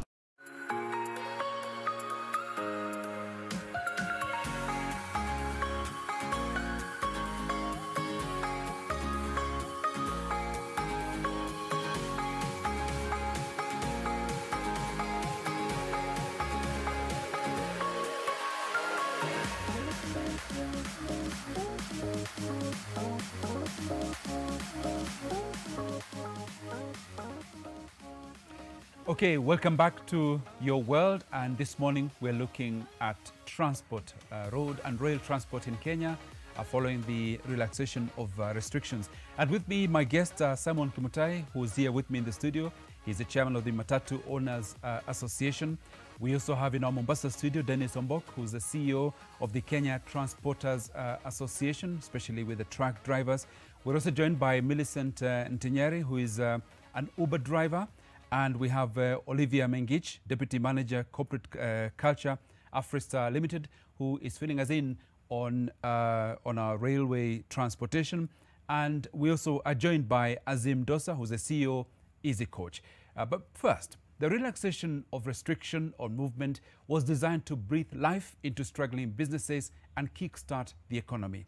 For long-distance bus service operators, however, that promise sounded like a far-fetched possibility, with most saying that breaking even, let alone making a profit, is unlikely in the present environment. Nayoma Sampao tells us why. Long-distance vehicles are ready to hit the road after 3 months of cessation of movement into and out of the Nairobi metropolitan area, which disrupted their day-to-day operations. Although the buses will only be allowed to carry 60% of their capacity in order to comply with the Ministry of Health regulations, the companies say this is better as they had already started eating into their cash reserves as there was little or no revenue trickling in. We are glad at least we are now able to ply the roads. The massive outflow of people leaving Nairobi for various destinations in the country and fewer coming back has had a significant adverse impact. We already started booking. We are seeing are leaving Nairobi and very few coming back. Since the president announced the restriction of movement, Easy Coach has lost approximately 80 million shillings, in which the company says it has no hope of recovering if it is to operate at just about half its capacity. Convert some of the buses by removing the seats. And we converted them to like a lorry because this deemed to be an essential service. The company, among other players in the industry, seeks to negotiate with the Ministry of Health to find a way of increasing passenger seats in a bid to make up for the losses which are threatening to cripple the transport business. We are trying to arrange for more number of seats on the bus. Sustaining is going to be very tough. The latest increase in fuel prices has dealt the already struggling business a blow. Only way we can recover that is by charging more. Despite the gradual reopening of the economy, long-distance bus companies find themselves in a catch-22 situation. On one hand, it is at night that they have peak business, yet the curfew is still on. And on the other hand, they are required to operate with less capacity than would be required for revenue maximization. Nayoma Sampao, NTV. Well, Azim Dosa, the CEO of Easy Coach, joins me now via Zoom. Good morning and welcome to Your World. And tell me, how is business at the moment? Business is okay. Only problem is the seating capacity. The seating capacity is not adequate for even to sustain the operating costs of the bus. Just like we heard in the forum, fuel prices have shot up, and with half capacity and no traveling at night, it is now a question of survival, and we need some break somewhere. And I don't mean to say a break would mean um, uh, distancing, complacency. No, what I mean to say, some kind of cushioning as to the price of fuel, the price of whatever. I mean, sanitization is expensive, but it's a must. And without that, we are going to spread the disease or assist in spreading it right across the country, which is not tolerable.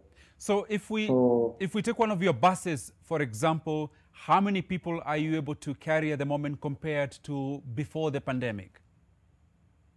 Okay, we have got two sizes of buses. One can carry 34 and one can carry 38. So when it's 38, it's a 38-seater. Now we are only allowed to carry half, that means 19. And going one way and not coming back at night, you can imagine how much impact it has on all our costs. You've got 40 offices up country, and we have to continue paying the rent. And we got all the offices are manned. Also, some of despite some of the staff have been sent home on forced leave with some kind of salary, and also some of the sectors we are rotating our staff, but somebody used to take home 30,000, and now he's taking home because of the rotation 9,000. It's painful for all the staff, and when we increase fares, it's painful for the customer, and when we delay in paying our rent, etc., it's painful for the landlord. Now this pain has to be sustained by all concerned, all stakeholders, and I think one of them should be the governor, the government. So let me ask, one of the measures that we saw there that you've taken is converting some of your buses into, into cargo ferrying vehicles. Has that worked? Yes, now we are, what cargo we used to carry in the boots of the buses at a marginal cost. Now we are carrying on the converted buses, and again that converted bus needs the driver, which means food allowance, which means fuel, which means etc. So again, the new venture is giving us a marginal contribution towards our business expenses, but it's hardly, that's why I call it marginal, and to sustain it for how long, who knows. Okay, so thank you, Mr. Dosa. Stay on the line for us for a moment. Now, Mr. Kimtai, if this thing goes on, and there's no telling when COVID-19 will come to levels where it allows life to go back to whatever kind of normal that is, if it goes on for another year, for example, what does that mean? Well, the pandemic has ravaged us. And since it's an investment, definitely the weak will fall. But we'll start with those people, probably a person who had one vehicle and is expecting the same vehicle to repay itself and put food on their tables. definitely those will be the first casualties, because we don't have proper revenues that can maintain these vehicles at the right standards. So another 1 year, and then I think maybe almost 50% of investors in public transport will have fallen apart, because we expect, or we rely on revenues collected to do everything, to pay for insurance, to pay for county governments, to maintain the vehicle, to give revenues, to pay salaries, and the owner to at least be left with something. But in the absence of this, we are eating into it. So it's just like capital. It's just like a shop you've put, that you bought your items probably for these amounts, and now you're selling your goods at a lower price. It's just a matter of time, and then you'll fall off business. Now, with other sectors, we've seen people trying to be quite innovative in terms of working around the pandemic. What can the matatu operators or public transport operators do differently? You see, maybe before I answer that, we have a problem.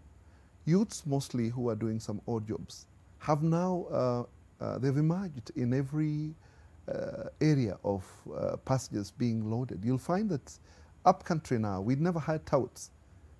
Every town is full of touts now. Everybody is trying to eke a living by doing what they can do. So, and touts can be very powerful. We still have leakages, where with the little revenues, you still find that there are touts positioning themselves on roads to sell passengers. And this is also affecting the revenues, because they cannot be scrambling for passengers to get you passengers and you don't pay them. Well, I think it needs every person to be smart, and we don't want to outwit each other. This is a time when people can, really organize themselves. However little revenues come in, everybody gets a share of it. And this would probably sustain us for just some time. But for a long term, I'm not seeing anything that is bright unless... And neither do you see yourself evolving into anything else? Now, we've seen some, like what Dosa has done in Easy Coach, is to convert his vehicle to carry courier, to do courier business. Our members tried, and they required a license from the authority, that is Communication Authority. And the license is very expensive. So they were told they were doing illegal business. They could be prosecuted. And that could have been the only time where you can convert your vehicle to, to carry goods instead of passengers. Luckily, I think Dosa had a license. He can be able to convert. Number two is that our people can also probably carry food and sell on the roadside. But unfortunately, we see now that the smaller vehicles have done so. Right. Now, everybody for themselves, and they've converted their boots and part of the backside of the vehicle to put cabbages, onions, and the kind of... And matatus can't do that now. Matatus can't do that. And I think also we've had a problem with the reputation, where there has been a culture in public transport that has been so infectious that they are seen to be, rogue all the time. Right. Even the good ones are swallowed, and they cannot be able to portray the good part of it. Okay. Yeah. Now, Millicent, let me come to you. It used to be the thing that a lot of people, when you get a bit of cash or you can access loans, buying yourself a small car, operating as an Uber driver was a thing. Is it still the thing?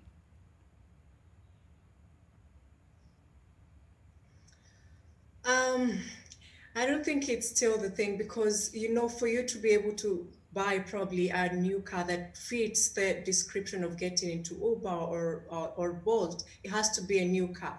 Most of the people who want to get into Uber business are not people who can afford their own cars. You probably have to get a loan, and now it's not serviceable anymore.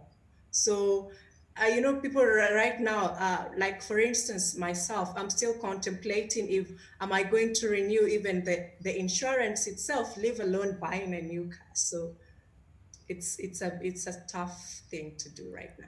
And again, same question to you. If this pandemic continues for much longer, what does that mean? For me, being the good thing with being an Uber driver, it's been the independence that you have as the driver. You can choose to just switch off the app and not do the work at all. You can switch, you can decide to switch your car to a private insurance and just keep your car for private business. So if this goes on, I'm seeing myself actually just switching to private insurance because it's much more affordable, because I cannot afford to service my insurance anymore. It's paid by the money that I earn from Uber. So yeah, I don't think I'll renew it. Okay, let me go to Mombasa to Mr. Ombok. For your truck drivers, how's business at the moment, despite the challenges that you outlined earlier? The business, I would say the business there, but looking at all these guidelines that are there, making it very difficult for the drivers and for the transporters to make ends meet.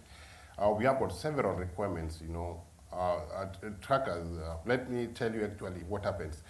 For you to acquire even a prime mover, you'd spend between 12 to 15 million cost plus taxes. And it's hard for an individual to get this money. So sometimes it forces you to go to the bank to get this money. So when you go to the bank to get this money, you are given this money, and you are unable to repay because you can only be in business when the truck is ever on the road. When the truck is not on the road, you're not in business. So we realized that we used to, as I told you earlier, for instance, Kampala, we used to make 4 trips in a month. And today, we hardly do 2. So it means whatever we get, you know, goes to the business costs. So maintenance costs, they are paying the employees. So the transport business as at now is very difficult. And I'm telling you, if this pandemic has to continue, then it means most of the employees will be laid off because even the transporter who are the employers of these drivers cannot be able to sustain them. So we are just praying that this pandemic comes to an end anytime soon. Now, some of your truck drivers have earned a bad reputation when they make stopovers in small towns and you know, all the kind of activities that they're up to, including prostitution. Any thoughts on that? I would not say, you know, this depends with the individual drivers, but even when you talk about prostitution, there are people who are in that business, and if these drivers are there, they cannot even put food on the table for their children. So as it's something that you can see, that drivers now, you know, from the main highway, Mombasa to Malaba, there are people depending on these drivers. There are hawkers, there are people selling vegetables and fruits on the way. And if these drivers are not on the road, then it means anybody else, including those people you say are prostitutes, they get their livelihood from these drivers. Okay. Now, to you, Olivia, everybody in terms of road transportation is really struggling. So I'm assuming for you, if the pandemic continues, you're okay? Well, no one can say that they will be okay if the pandemic continues. Like obviously we've said with the passenger transport, by going down to 50% capacity and only having 2 trips as opposed to the 4 trips that there were before. So there is that decrease. And I would also like to say that passenger service is the main service that has been hit by the pandemic.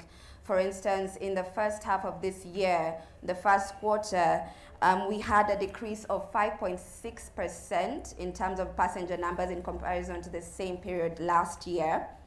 And so that's the main area that would be hit. As for freight transport, there is obviously a decrease in the amount of imports. So it's gone from 14 trains daily last year, that's up and down direction, to 13 trains daily up and down direction this year. Is it fair to say that you're also part of the problem for road operators, people who operate buses, because you take business from them? I think that Kenyans have a choice as to the transport option that they'd like. So, and as to say that we're taking customers away, you can't really say that when you have buses. Yes, you can have SGR or you can go by plane. It's really up to you. It's a free market, so no one's really stealing. Okay, now the new normal has shaken up the economy immensely. This has given room for innovation in the different sectors that have been affected. Public transport is among those that have been hit hard, as we've been discussing in the program. However, all hope is not lost. Some have adapted to the changes in ways that even the public health sector was not ready for. Brian Boshiri brings us the story of one such innovator, a matatu owner who's had to innovate his vehicles in a move to adjust to the new normal while making some profit in the process. COVID-19 came. It found us here and it has definitely hit us hard. One thing we were assured of was the high level of innovation. I'm currently aboard a Super Metro minibus that plies from Thika, Juja all the way to Nairobi and from Nairobi all the way to Kikuyu. This is innovation at its very best. My name is Nelson Mwangi Nduki. I'm the chairperson of Super Metro. What are you doing to just curb and move around with the new COVID-19 guidelines here at the Super Metro? We are doing everything possible to meet the regulations and protocols set by the Ministry of Health. We are washing our customers on all our picking points and dropping points, and we are sanitizing them as also they get into the vehicles, and we are also taking their temperatures. We have even gone further to make sure that in our vehicles we are giving information to the customers on how they are supposed to sit and the seats they are supposed to occupy. We have actually tried to redesign the vehicle to meet the social distancing within the vehicle, and also to make sure that the vehicle at any one given time does not carry excess passengers, because each and every customer is occupying his or her seat. Any frustration that you are receiving as matatu operators in Nairobi? I know you ply the Juja route. We've been getting a lot of frustrations, mostly because of the redesigning of vehicles. Because the moment that the news came into the public domain, the following day, our vehicles were being arrested. And since that time, up to date, in fact, we have been forced by circumstances now to remove the vehicles, the seats from the vehicles, because of the kind of harassment that we are getting from the traffic officers. Kwa majina naitwa Anthony Karanja Gitungo, mimi ni dereva wa Super Metro. Ukipata askari anakwambia haitakikani kukuwa inabeba hawa abiria wenye umebeba. Lakini tukiangalia vile gari imewekwa, kila mtu hata ukiuliza abiria anakwambia social distance, it's there. It is our request also as the stakeholders that they also approve the new design, so that, because we have tried to conform with all the regulations.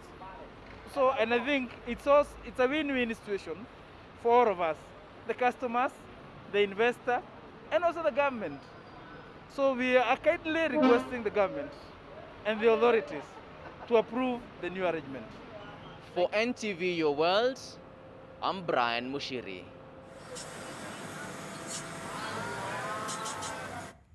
Okay, and let me come to you, Mr. Dosa, talking there, listening to that opera talking about what the government should do, and also Mr. Kimtai here. How would you like the authorities or the government to intervene in terms of reviving the road transport sector? We need some cushioning from point of view of the price of fuel and consumables like that, because they keep going up and down. Fuel prices have never been this high before, and all over the world, fuel prices are way down, but it's the duties and other taxes that are shooting up the price of fuel. That is only one item. Number two, the social distancing has to be maintained. There is no doubt. So, but the innovation we just saw in the matatu is an example. As long as it conforms to distancing, I don't see why they should be disturbed on the roads.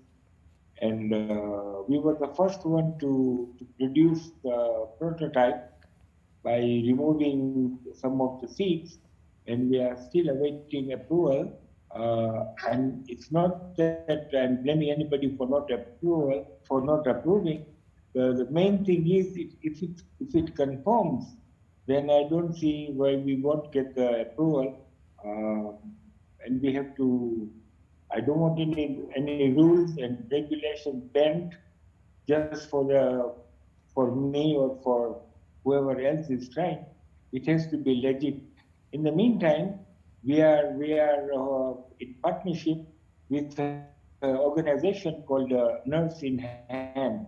It was created for emergency response, and in case of accidents, the motorbikes would reach at the point of the accident until an ambulance comes over. But the COVID thing got in, and now they are concentrating on that also.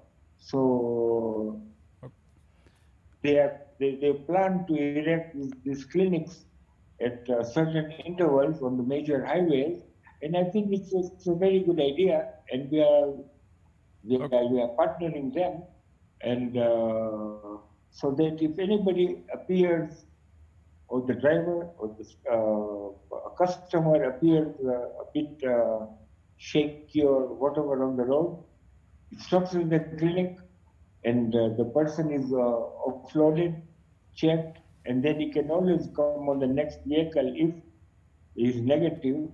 And I think those things is what the government should support. Okay. So that we have to first slay the dragon called COVID. Okay, Mr. Dosa, thank you very much indeed. Stay with us. But first, let me take some comments, and here's what else you've been saying on our hashtag New Normal. Anim Isa, you say, which safety measures? I see everything normal. Wayakiwe, Kangemi, it's worse. Henry Abuta, safety is your responsibility. We're on our own. God with us all. Things are thick in public transport. And a comment from NRK, you say, my wallet is not happy. That's your biggest concern. Sawa. And this is Gerald Omolo. It's hard times for millions of Kenyans. The measures have led to the increase in the amount of bus fare paid by the already suffering Kenyans. The government should look and relook. And this is Maruru Seth. You say, no, non-motorized transport networks should start from residential areas to the CBD, not the other way around. The current situation where bicycles share the same carriageway with motorized transport means that more accidents before they get to the CBD. And Tony Odek, you say, a conductor requested to share my seat and I said no. I wonder what happened to you after that. Crispin Odhiambo, you say, not happy because most matatu operators still flout the MOH guidelines by operating without without wearing masks, and the few who wear just put it, under their chin, okay? Rafael Ogola, you say, no, in Webuye, all PSVs carry excess capacity, okay? Cobbs Malong Nanok, you say, I think in Kenya, every man for himself, God for us all. For ground, vitu ni different. Kenyans are behaving normally. And this is Wininduku. No, actually, the government should order the redesigning of matatus because the empty seats are tempting them to carry excess passengers. Let a row have 3 seats instead of 4. I just alighted from one before getting to my destination because of excess. Haya, Hassan Barasa, wangoe viti kadhaa kwa mat, especially za Allsops to Taj Mahal, okay? Filari Chebet Cheriot, you say, I'm so disappointed. The no 1 meter rule, no sanitizer, na, wanaongeza fare. Thank you very much indeed. We'll take a short break. We'll be right back with Your World.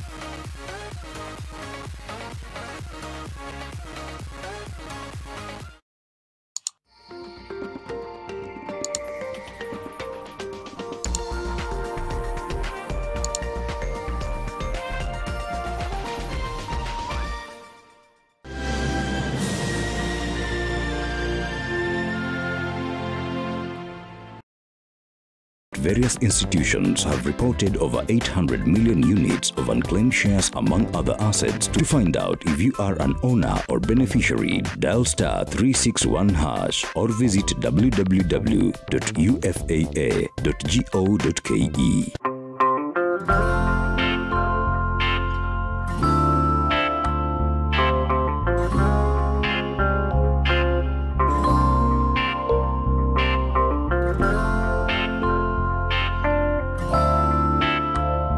Breaking news from Molfix. Let's see what they're developing right now. Pants is just for me. It really feels very comfy. Molfix pants with anatomic fit technology. New Molfix pants, an invention from babies for babies. You should also try Molfix. Pata smartphone mpya kuanzia 20 bob daily pekee ukilipa mdogo mdogo. Weka down payment ya 1000. Lipa kuanzia 20 bob daily kwa miezi 9. Piga *544# kuona kama unafaulu kupata 4G Neon Ray Pro. Si hapo Safaricom ni yako kabisa. To achieve great things in life, you must do little things every day, like the 1, 2, 3 with Colgate. 1, wake up, wake up. 2, brush up, brush up. 3, smile through your day with a fresh breath and strong tea. Smile through your day with a fresh breath and strong tea. Do the 1, 2, 3 with Colgate and give yourself a future to smile about.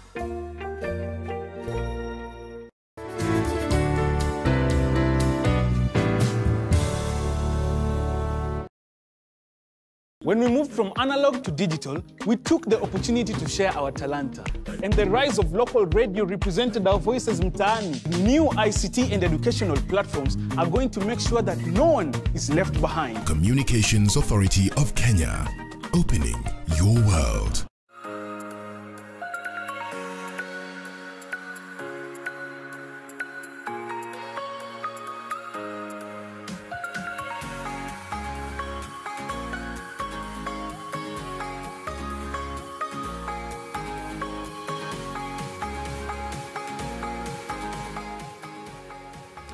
Welcome back to Your World, and this morning we are looking at transport, what's happening on the rail and on the roads with matatus, buses and so on.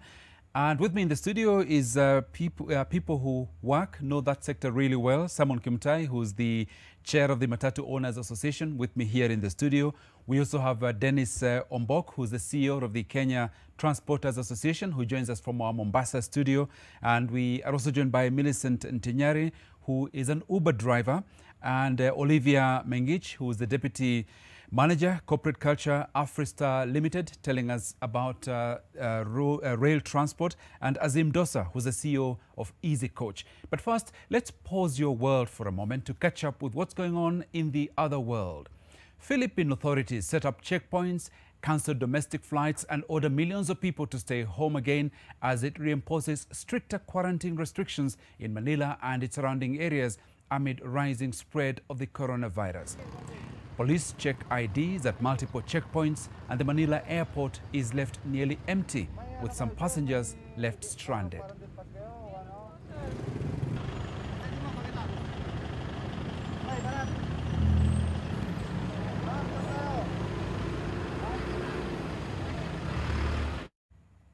An Indian businessman who recovered from coronavirus has converted his office into an 85-bed facility to provide free treatment for the poor.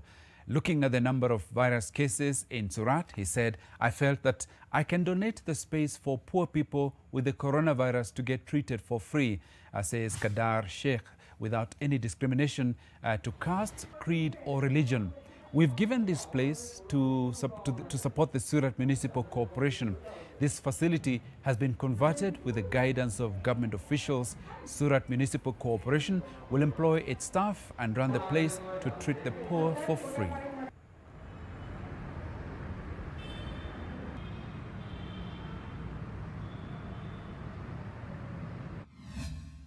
At the Dorot Hospital in Israel's coastal city of Netanya, drones fly coronavirus tests between the ward and the lab for fast delivery, hoping the project will open the way for medicines and supplies to be delivered from pharmacies to the hospital. Gadi Mendelssohn, Dorot Hospital General Manager, says the need for transporting coronavirus tests and blood samples is because the coronavirus ward is located in the southern area of the complex and the laboratory is in the northern part. Therefore, we needed fast delivery.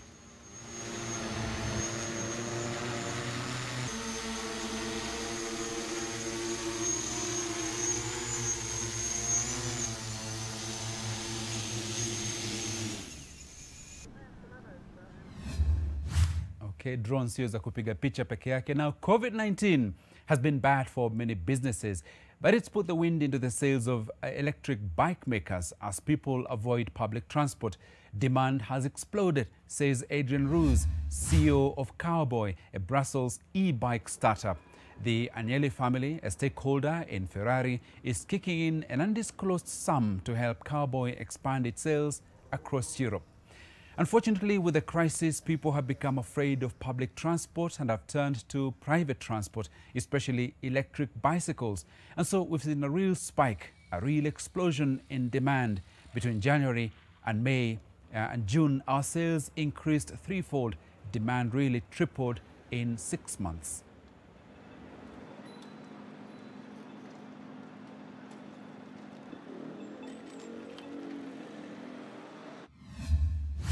Okay, no traffic jams, easy parking and social distancing. More and more New Yorkers are turning to scooters to get around the city.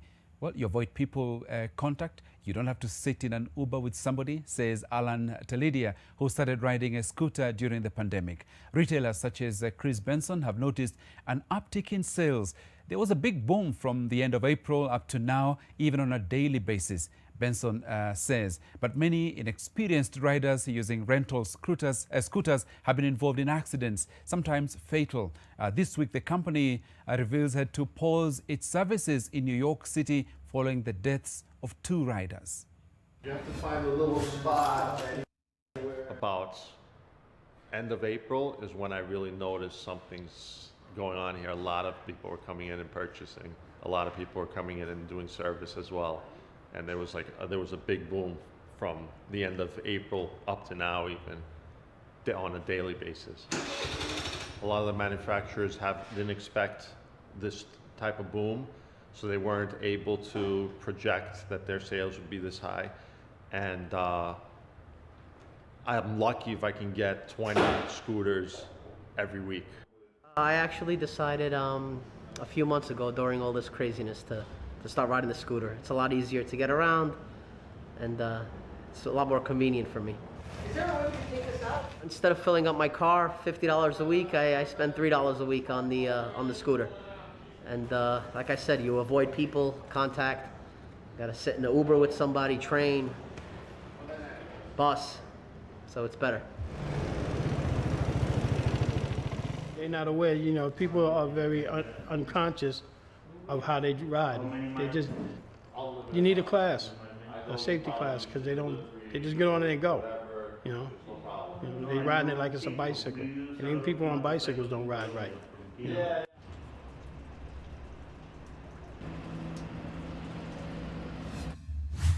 Now, it all looks very gloomy on our transport sector here in Kenya. So let's look for some solutions. And I'll start with you, Mr. Ombok. Quite apart from what government can do, going forward, what sort of solutions, what would you suggest needs to happen to change and transform the transport sector? I think what the government needs to do is that, you know, we are listed as essential service providers, the transporters. So what we need to facilitate this is to ensure that we have enough testing facilities across the country. And then again, we would want to have enough laboratories for processing the samples. And then we also looking forward to have very good facilities for quarantine. Because what's happened today is that the drivers, when they are quarantined, when they are found to be positive, the facilities that they are taken to are in a bad state. So we would want a nice facilities with the basic amenities. For instance, most of our drivers at the border, they are always taken to a referral hospital in Busia called Alupe. Now, in that hospital, there are no basic amenities. And our drivers are sometimes forced to clean the toilets, do the normal cleaning of the hostel. So it is very, very, very pathetic. So what I would want the government to do is that first and foremost, we'd want when the samples are collected, we need the results to be given within 12 to 24 hours. This one would facilitate cargo pickup from the port of Mombasa. And the event that a driver turns positive, they are human beings. We need to treat them nicely. We need to take them in a very nice facility, other than just dumping them into facilities without basic amenities. And Mr. Mbok, that's a lot of what the government can do. Is there anything that you can do as operators? We as operators we are assisting the government to ensure that the drivers actually observe the general guidelines that are given by the Ministry of Health. Also, apart from that, the rest of the dank work remains on the government side. What we've been when this pandemic came, in the early stages, we did not have enough testing kits, and it was really affecting the cargo pickup for the port of Mombasa. So today, I would say there are kits, though not enough. These facilities, testing facilities, we need them to be established, more of them across the country. And then the quarantine facilities must also be in a sound condition. We realize that when you look at the work that the drivers are doing and the multiple tests that they go under, they undergo, it's terrible. Nobody else has ever been tested more than 2 times, or 3 times, or 4 times. But a driver within 1 week can be tested more than 3-4 times. Okay. So we need actually to. Okay, Mr. Bok, let me pause you there for a moment and turn to Millicent. You, as an Uber driver, you told us how you are contemplating almost, switching your car for something else, private personal use rather than the Uber business. What could be done in your view to turn things around? I think just for the companies, because I understand we're in a business and they need to earn, we also need to earn. I think the fact that they are increasing now, the Uber were giving us like a 3% after the first 15 trips of the week. Now it's switched completely 25%, which is not very sustainable. I mean, as a person, I'm lucky that I don't do Uber the whole time, but there are those people who do Uber full time. They depend on 800%. I think it's just a matter of, the companies also feeling the pain of, the drivers and trying to, just share it's a difficult time for everybody. Everybody needs food on their table. So they need to just probably reduce the percentages of the commissions that they are charging for the drivers. As well as try to, just sustain, as much as you need to disinfect the car. If you're earning very little, you hardly have enough for your food and enough to buy a disinfectant. I think it's just good for the companies. I know they distributed a while back just for a few drivers, but it would be good for them also to, just buying it in bulk as a company. It would be much cheaper than, a driver and an individual buying the disinfectants. They could even supply that continuously for the drivers who are doing a consistent driving job. Thank you, Millicent. Now, Azim Dosa, for you, what would be your thoughts about how the sector could be revived? Like I said, first we have to keep the virus at bay.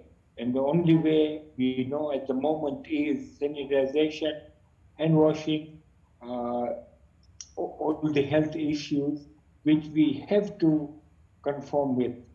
No shortcuts to that.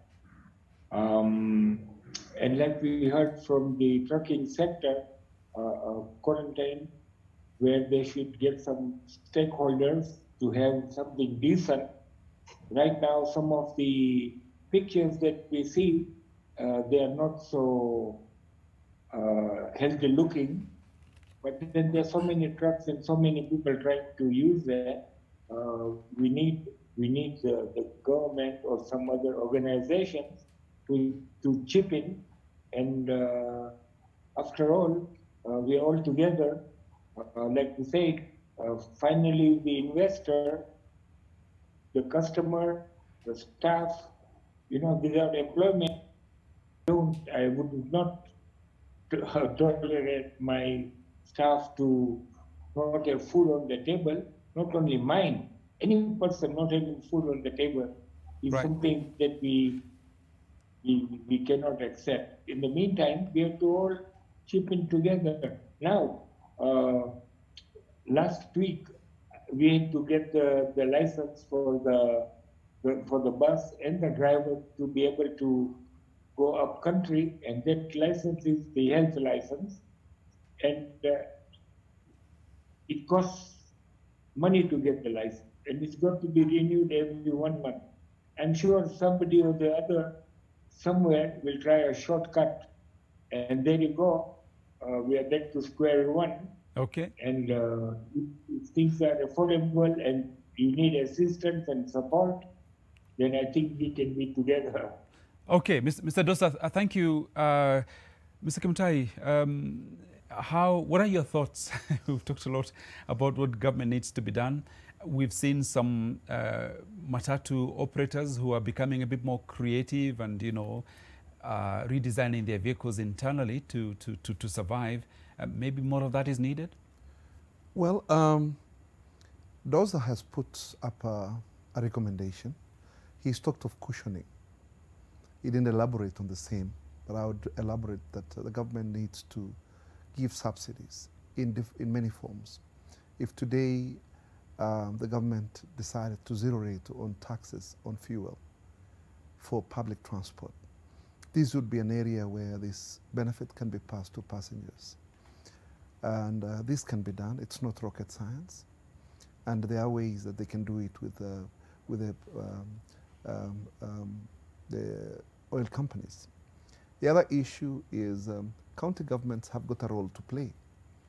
There's a lot of money paid by matatus as either seasonal ticket or charges for parking while boarding passengers, having passengers board your vehicle. That's a small area. This should also be a subsidy on the same that would allow us to bring in costs of operation down. This would be the only way that public transport operators can be able to sustain themselves. For now, as I said earlier on, it's very difficult. But given that a lot of these extra costs are usually passed on to the commuter, and we've heard the discussion there about additional licenses, like crossing into different counties which you have to renew. What action have you taken as an association to sit down with government to get them to bring down some of these costs so that the consumer can benefit? We have made these proposals and counter proposals on the same. And operating a public transport unit is something that most people don't understand. Everybody thinks that there is a lot of money in matatu business, which is not actually the real picture. You see right now, as there are recommendations that 50% of passengers get off. We were not told now how do we recoup the lost revenues. And this is why I'm recommending that those subsidies are very important. This is the only way you can cushion the passenger against fare hikes. And at the same time, is the only way for this industry to stay afloat. What is happening now is just a matter of time, it's a timing bomb. And with time, definitely, as I said earlier on, we're going to have very many casualties. This will result in joblessness. And you know very well that public transport has provided employment to very many youths in the country. It's the only place that somebody can easily go today without certificates and be able, just you need to have the government's licenses to be able to get a job. Right. So this should be looked at because it's a very important industry. This is an industry that makes or spins the economy of a country. Transportation is very important. The other issue that I would really want to highlight, because I've seen the complaints, is about rights of passengers while using the service. The moment you pay fare, there is a contract. Now with the recommendation of social distancing, That is part of the contract. That you will sit in a place where the distance between you and the other passenger is a meter. And what our viewers are saying is that, So that right is now, hardly above that's that. why I want to educate them. In a vehicle, we have two people, a driver and a passenger, and a conductor. While we have 9 men and women who can say no to it, they should know their rights. Even if it came to fist fighting, definitely the 9 would outwit. I'm just giving an example. So what's the job of the association if it's the No, passengers just a who have moment. to do The that? association has sensitized. And as I said, this could be an area of scattered cases. But I want to teach a passenger that despite that we have given out information and we have given out instructions and we have sensitized the owners to tell their own crew that this is what they're supposed to do. When one violates, what do? You do not wait for a person to infect you with a virus. You should tell it right. This is my distance. If you don't have a seat, don't allow. And any other person who's coming in, I don't know how mad you are to see that this vehicle is full in terms of social distancing, to allow yourself to be an extra person. So every person, as I said, we all take personal responsibility. That's useful advice for the passengers. You've got a national platform right now. Correct. Could you speak to your members now? And tell them- I just want to tell them, we have to take up the responsibility of ensuring that we do what is right. It's not an issue of money fast now. It's an issue of, it's a matter of life and death. Your driver will get infected. He'll pass it on to you because you keep meeting. So what is happening is that social distancing is very important and we must adhere to it. And it's no question of compromise. And that we should also tell our enforcement officers, don't have this virus money. Because if you allow excess passengers to take money, woe unto you. Okay. The same will happen to you. Okay. Yeah. Thank you, Mr. Kimtai. Now, let's get back onto the railway. Olivia, your thoughts, what are your plans going forward for SGR? Okay, so going forward, for one, I'd like to say that we as Afristar, the operator, will adhere to any and every directive that are given to us by both the government and by the regulator, Kenya Railways. Something else that is important is that we will be focusing on talking to our passengers and informing them about the COVID-19 measures, because the recovery of the SGR is not just dependent on us as the operator. We're also talking about the passengers and that they need to take a responsibility towards protecting themselves and adhering to all the protocols that have been put out.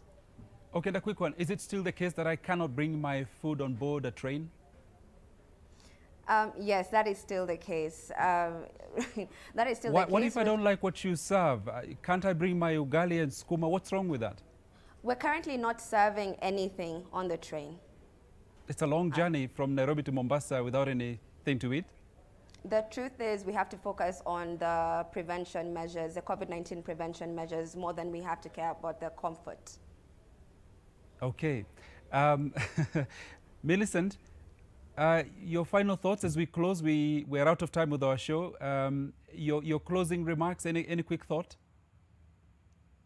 For me, just to tell Kenyans, like, let's not be wrong. This concerns our personal safety. I mean, just follow the directives. It's not too hard. Wear your protective equipment, and everything will go well. And also for the drivers and the people in the transport industry, just be stringent in ensuring that these directives are followed to the letter. Thank you. And Mr. Ombok, your truck drivers are watching NTV. What would you like to say to them at the moment?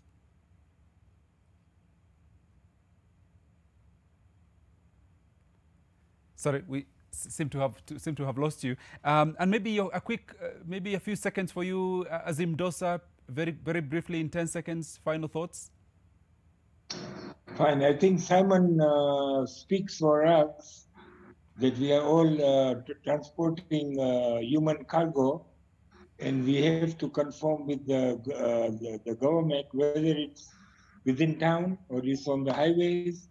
and we need support from and behavioral change in the people who are traveling, in the crew, etc. I think that is it. Together we can ride. Okay. As long as we can sustain the costs, etc. Thank you. Final words to you, Mr. Omboki, in 10 seconds, your final thoughts, if you can speak to your truck drivers.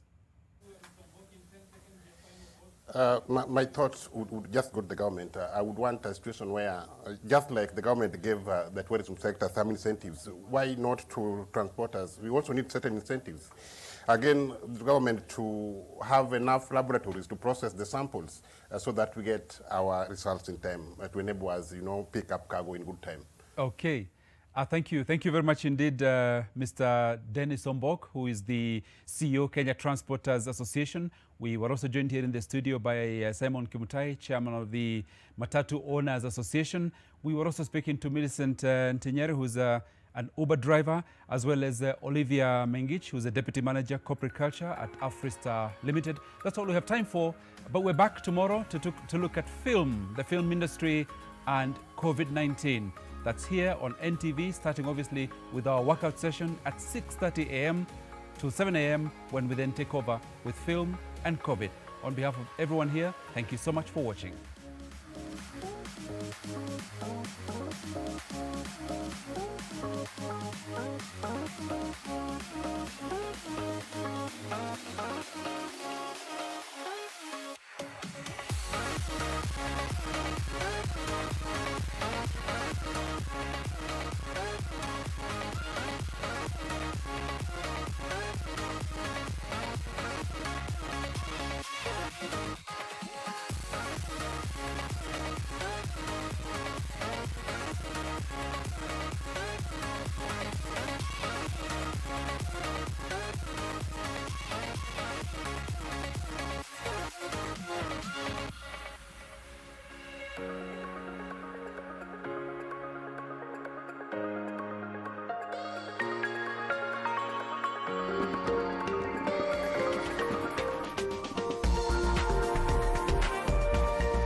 I help women find independence by training them in fish farming. It's tough on my back, joints, and can cause headaches. Panadol Extra relieves multiple types of pain. If symptoms persist, seek medical advice. This week on Tuzidi na Hustle. Kumbuka kwanza venye nilipewa hiyo CD, tulienda huko hivi rooftop nikafeel mimi ni nameless. Video ni 50,000. 50,000 utatoa wapi? Kama 6,000 ilikuwa ngumu. Now that's the cheapest. Hiyo ni cheapest. Nikasema si nitengeneze kitu moja yenye itafanya ile cost ikuwe ndogo. So hapo ndio nikaland nikatengeneza equipment moja. Ndio kuja straight, check wewe uniambia ama iko straight. Tukiweka against the wall, we have a candle holder. Mwenyezi Mungu atakufungulia hazina zake nzuri kutoka mbinguni na kubariki kazi za mikono yako. Utayakopesha mataifa mengi, lakini wewe hautakopa. Mungu atakufanya kuwa wa kwanza na sio wa mwisho. Hakika utaendelea mbele na sio kurudi nyuma. To get blessings za maisha, SEO Skiza Tune, dial star 811 star 928 hash. In September 1960,